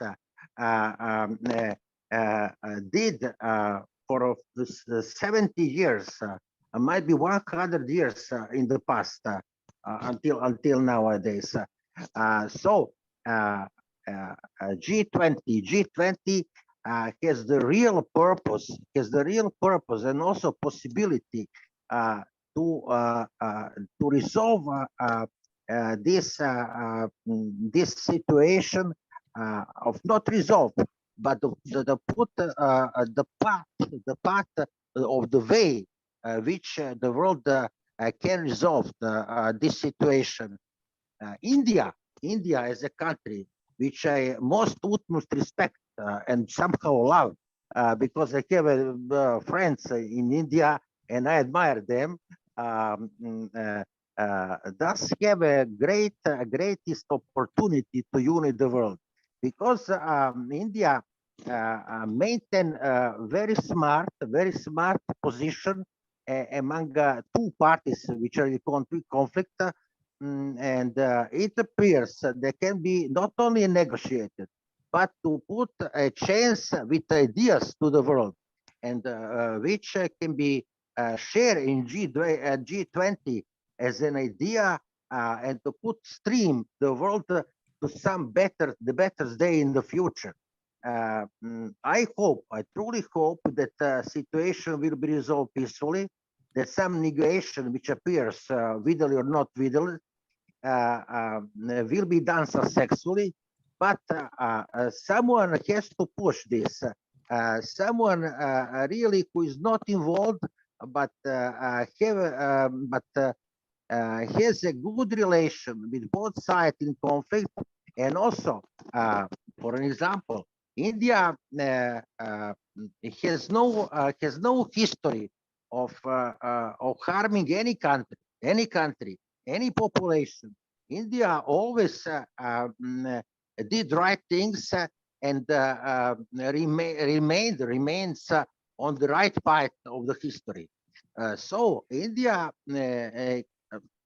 because of not only economy possibilities, but also military possibilities, and other possibilities, can be the leader leader is some way of the purpose to unite the world and basically lead the world in the future. Now we face that two parties. I mean, simply say, two strongest military countries in the world has a very questionable relations, and I think that situation needs someone who will put a situation in the right path, and it can be India, because India does have a good relation, good contacts, and also never ever being involved in any mess around the globe. So it's an attribute and an excellent position, and different than many other countries, most of the countries. So I think in the future, India will take a first position in the world of the purpose to lead the world some better world that we haven't now. I think that possibilities are globally faced because we have an animosity between two parties involved in war, and also in relation and in economic relation, not only military relation. We have countries which are under sanctions, so it's not a way to have some better world, some better opportunity to all population around the globe, not only in the area of Europe. And we need a completely different leadership in the world. Not only that world will be show to other as a two superpower on force, and they are only important. Not at all. We have some other countries which help two countries which I mentioned to take a better part to us all. So India is the right place. The right country to be a leader, future leader in the world.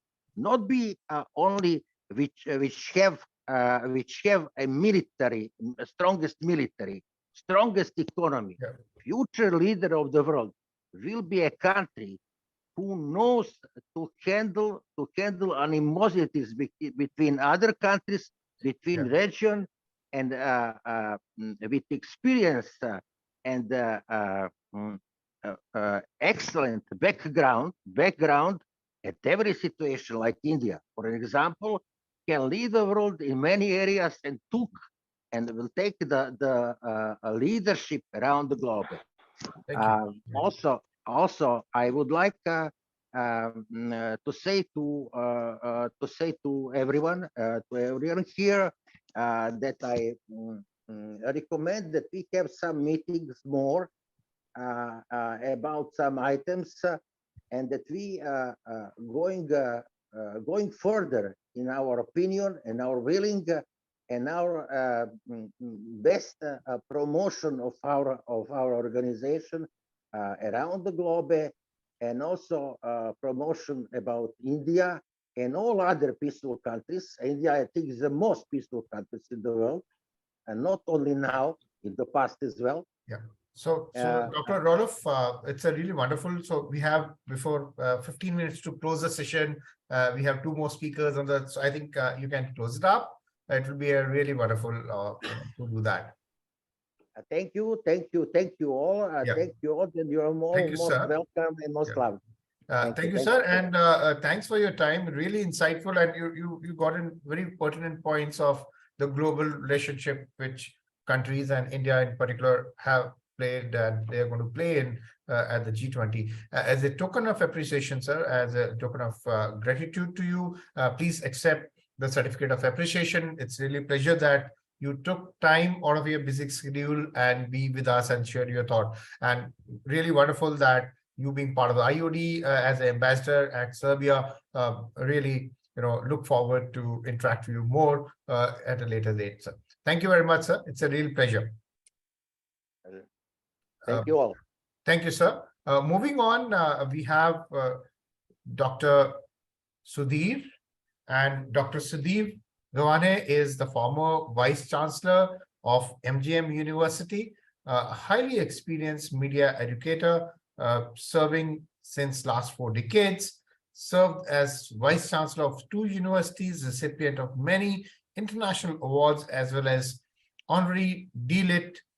Doctorate in Literature from George Washington University of Peace, USA. It's a real pleasure to have you, sir, and share your thoughts and talk on the very pertinent topic of the India's G20 presidency. So thank you very much, sir, and thanks for your time. So over to you, sir. Yes. At the outset, let me thanks IOED for giving me this important opportunity to speak on G20 presidency of India and the challenges before the world.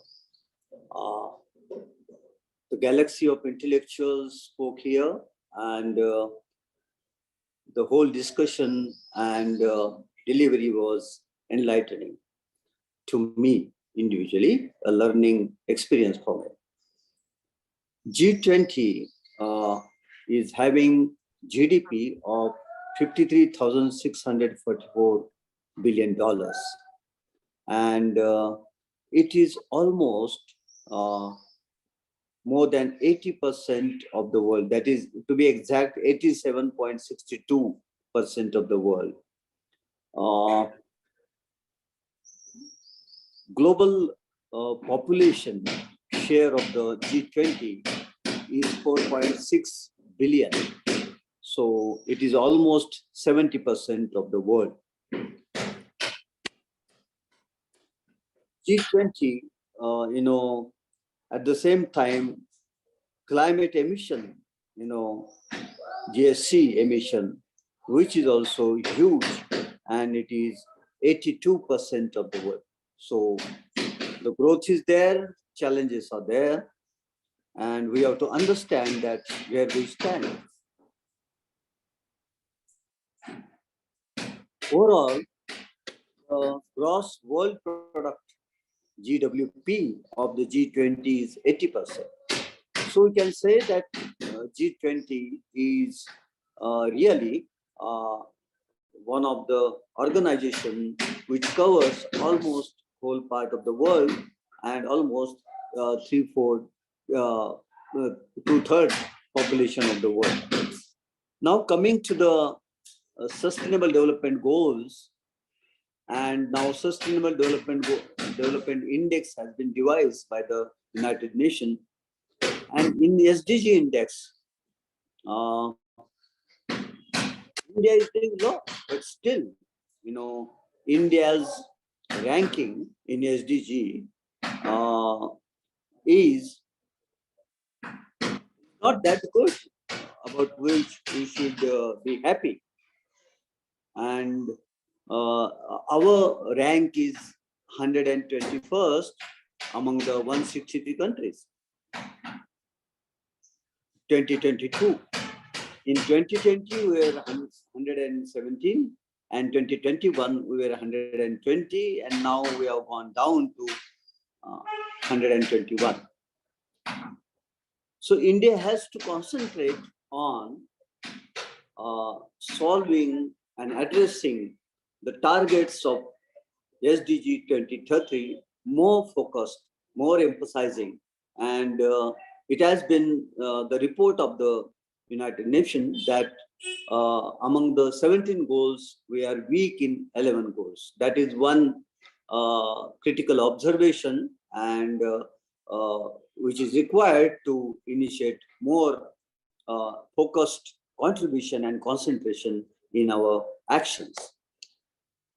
The other important part which I always think of is the recent initiation of our Prime Minister of India,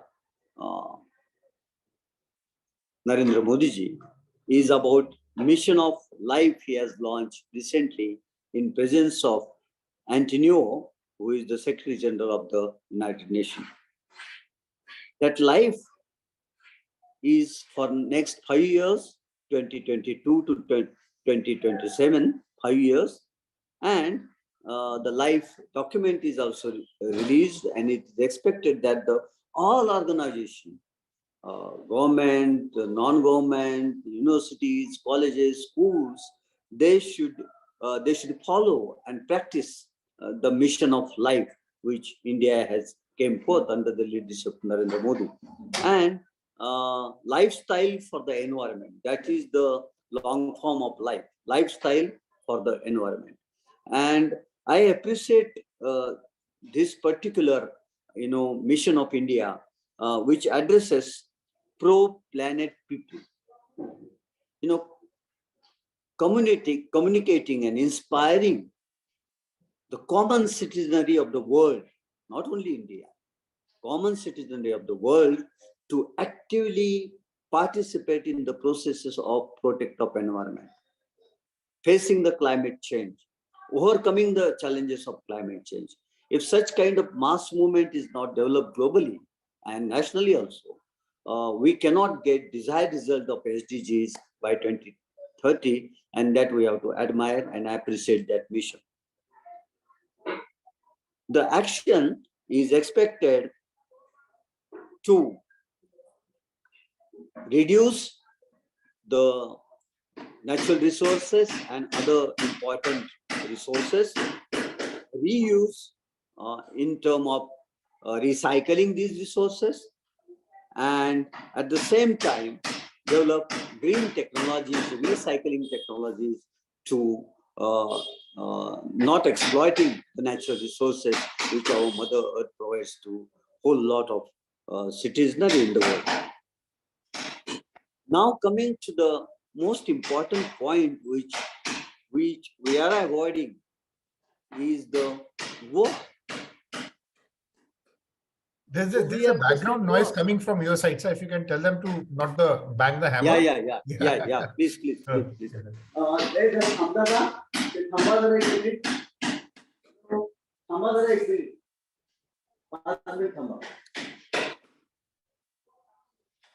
So, yeah, please.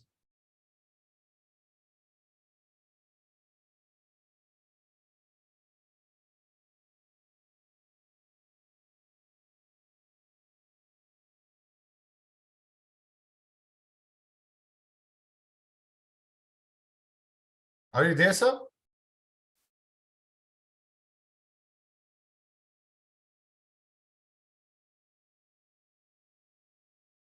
I think this network has got frozen.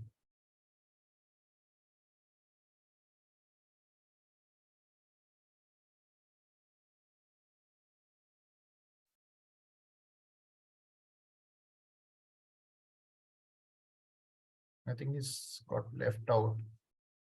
Should we wait for a minute before he joins?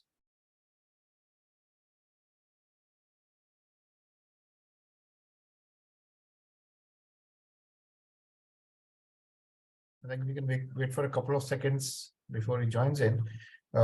Meantime, I think what we'll do is we'll just get on to the next speaker.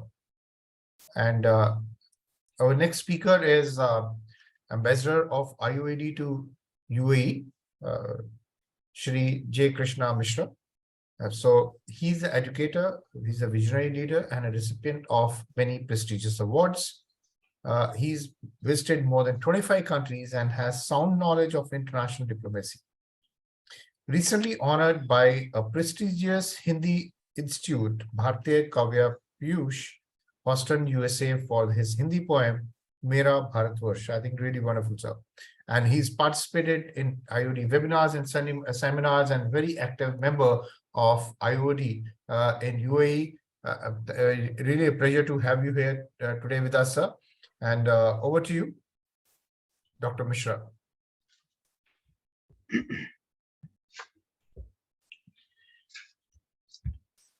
So, Honorable Dr. Arvind Kumar Sharma, Dr. Inderjeet Singh Barara, respected chief guests, ladies and gentlemen, good afternoon.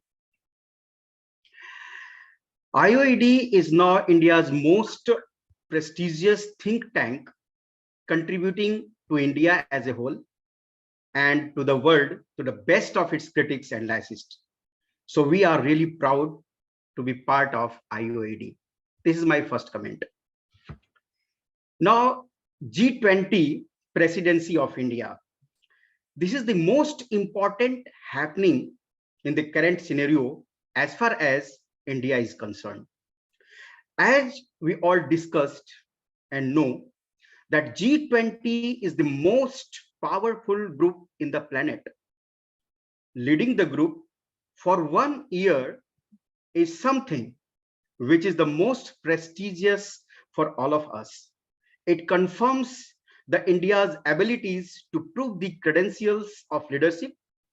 It is a tremendous moment and very proud moment indeed. India's growth has been widely accepted. Now we are digital India and the 5th largest economy of the world. World is watching our development program. Let me tell you that the way we have managed the fiscal deficit during pandemic, we are the most stable economy in the world. One can see that so many countries falling apart under the ongoing crisis of food, energy, and the financial crisis, but India is very stable. India's microeconomy policy during a pandemic has been tremendous. The major reforms which has been taken place during last 1 decade have been noticeable. A lot more people are beneficiary to this. The level of corruption has reduced to the great extent. The development of entrepreneurship skills, startup, and several economic programs has created a big hope to the world community. Also, in diplomatic front, I think not only IMF or World Bank, but entire G20, what they are expecting is that India will act as a big unifying force, especially for ongoing Russia-Ukraine war. Lots of tensions have been raised in the international front. The world has been divided into several camps in terms of geopolitical and in terms of internal economic sustainable issues. The countries are dealing their issues on selfish basis, leaving aside lesser developing countries on their fate. Using this unique platform, India has an opportunity to showcase their capabilities, capacities to bring entire world on a common agenda of socio-economic development. This is an opportunity where we can prove ourselves as a strong country to deal with international issues like crisis after pandemic, climate changes, rising prices of food, monopoly of IMF, World Bank, and the United Nations.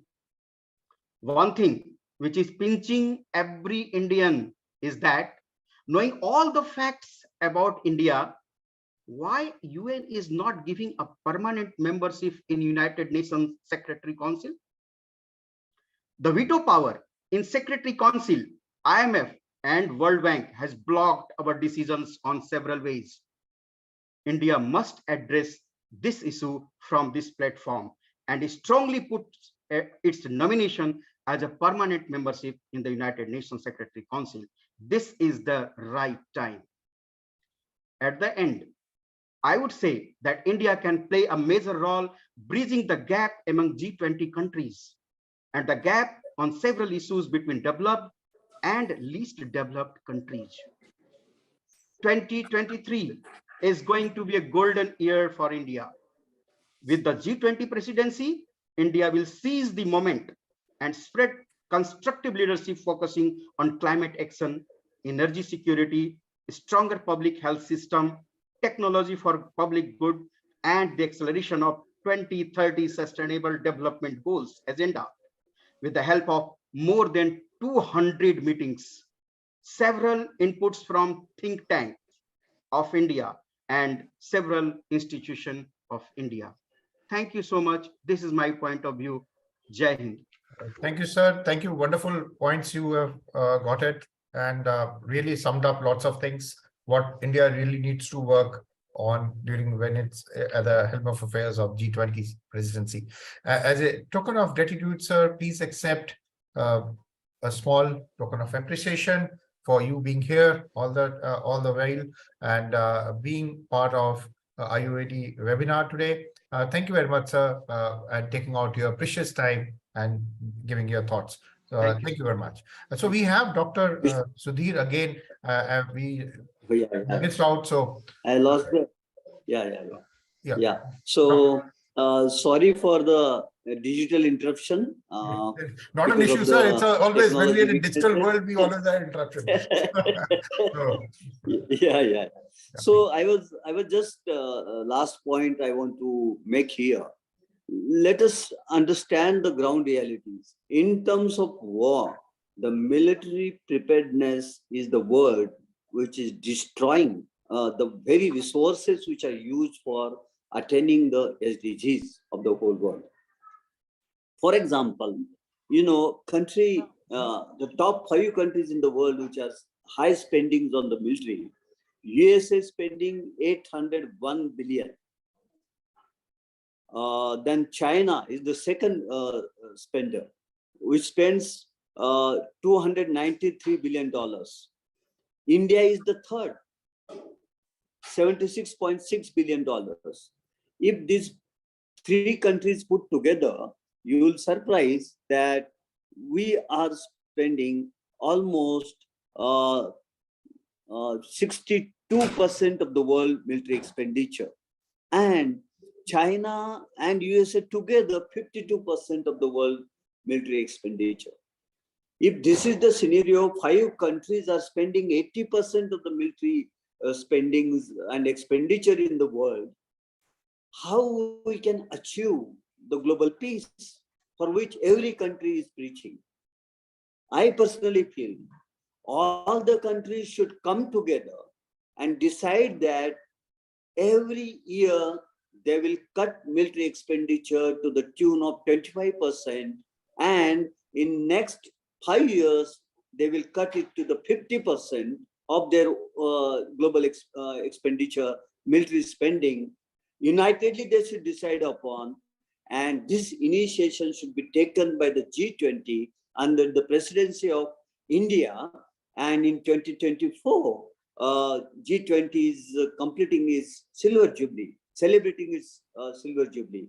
If in that time we are not seriously looking at the issues of war and military spending and not diverting those resources for the human development and social justice and equity and inclusion and for peace, I think as an academician and student of the global issues, I personally feel that this will worsen the situation which we are facing today.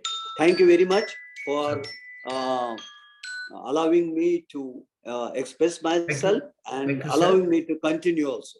It's always a pleasure, sir. And your points of the challenges of the SDGs were really important, very clearing, because most of us do know SDG, but you highlighted a very important point of that, some of the points which we are not trying to follow. Thank you very much for your thoughts on the global leadership and on the global scenario, sir. Really appreciate your time. As a token of gratitude, please accept the certificate of appreciation from our side and you being with us, sir. It's a real pleasure. Thank you very much. Thank you very much, sir, and look forward to meeting you again, sir. Thank you very much. Yeah. And moving forward, I have the thank you, sir. Moving forward, I have the last speaker. We have the recording of Mr. Glenn. Unfortunately, Dr. Glenn Martin could join us today because of the time variation being there. So Glenn T. Martin is the president at World Constitution and Parliament Association, WCPA. He's a professor of philosophy at Radford University in Virginia, chairman of the Radford University program in peace studies, president of International Philosophers for Peace, and recipient of World Peace Award from Office of it's where it's gone. Office of the World Peace Envoy in Bangkok, Thailand, 2008. So it's really wonderful. So what I'll do is I'll just play the video which he has sent as a recorded message, so that we hear him out and listen to his thoughts. Very wonderful thoughts he had shared. Just 1 second, please. I'll share the video.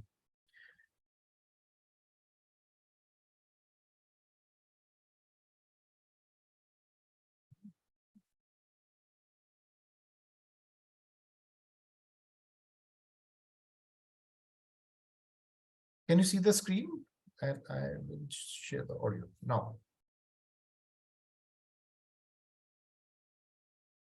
Dear friends and colleagues, together we anticipate. I hope you can hear the audio. I hope you can hear the audio, please. Yes, we can. Okay. Presidency of the G20 group of nations and its plans to hold discussions throughout the year 2023. With your kind permission, I want to make some suggestions here regarding these discussions. The G20 was founded in 1999 in response to the international financial crisis of 1998 and has continued meetings since that time. It also has had special meetings to deal with the international financial crisis of 2008. Early G20 meetings were hosted by the United States, which reveals the neoliberal orientation of the G20, which is part of the ideology of the United States. It was precisely the neoliberal free market housing bubble in the USA that caused the 2008 crash, famously so. What the G20 calls strong, sustainable, balanced growth involves a free market dominated by profit-oriented international banking cartels and huge multinational corporate interests. This needs to be questioned. India has participated from the beginning in the G20 and has worked to create financial regulatory mechanisms, but also policies oriented toward growth, jobs, and transferring demand from the public to the private sector.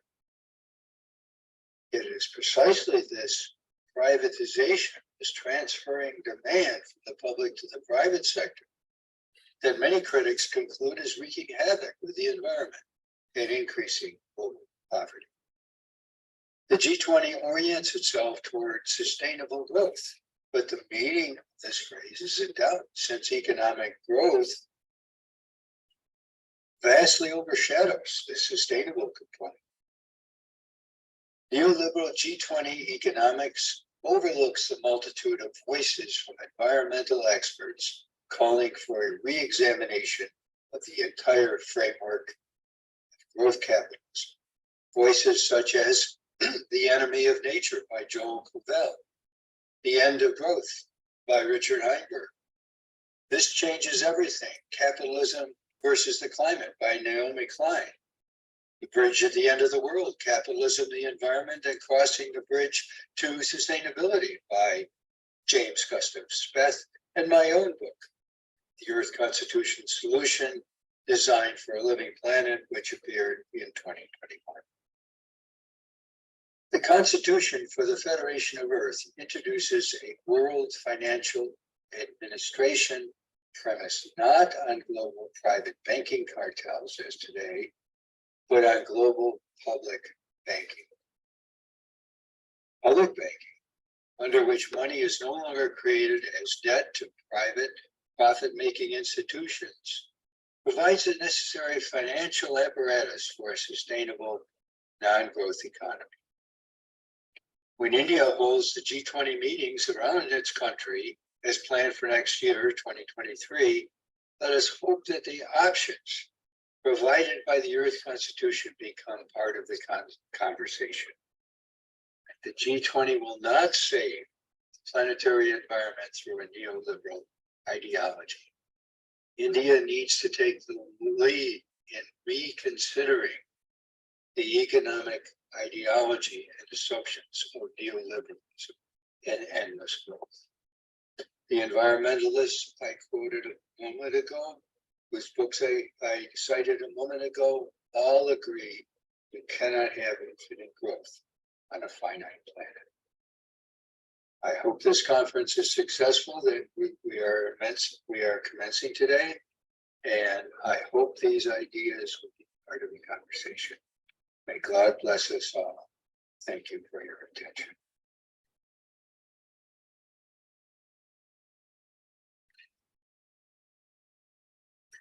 It was really wonderful thoughts from him, and it's very interesting to hear him out, and really great to see the global leaders' thought on the complete thing. So really wonderful. And with this, we come to the end of today's webinar. Very interesting. So much to learn today. I think I learned so much from so august panelists, so thought leaders of the world.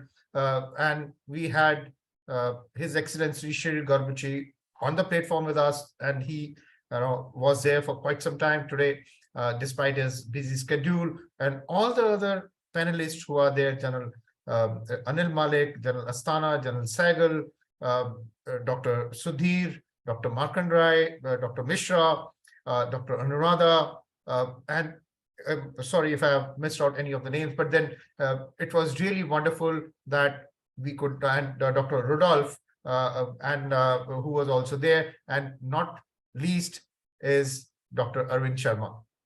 And really wonderful to have everyone along with us, discuss the thoughts, and take the discussions further, because whatever the points, we'll be definitely giving it to the government, and share the thoughts of the panelists, which are we captured during the discussions, put it across to the Indian government, and we'll try and figure it out in how it really takes shape as the thought process of the Indian government at the international level. So thank you very much, each one of you, to have attended, and really from the core and heart of IOED, we thank that you are part of the IOED today, and whosoever is not a member, will request everybody to become the member of such a wonderful organization, so that at a global platform, we go together. That's the aim.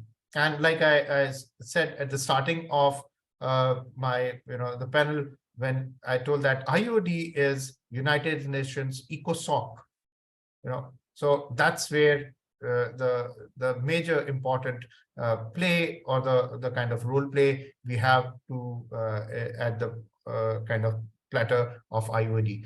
Thank you very much, everyone. Thank you. It's really a pleasure to be with you all. Thank you. So with this, sir, we close the session. Thank you, everyone, for your time. Feeling honored. Sir, so it's a real pleasure, sir. Thank you very much. Thank you. If I have missed the names, sorry for that, but maybe short of my memory, but I thank everyone from the core of my heart.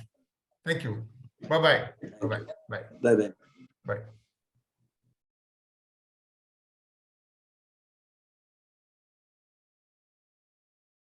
Thank you. Bye-bye. Okay, thank you. Thank you, ma'am. Thank you. Pleasure you were here today. Thank you so much.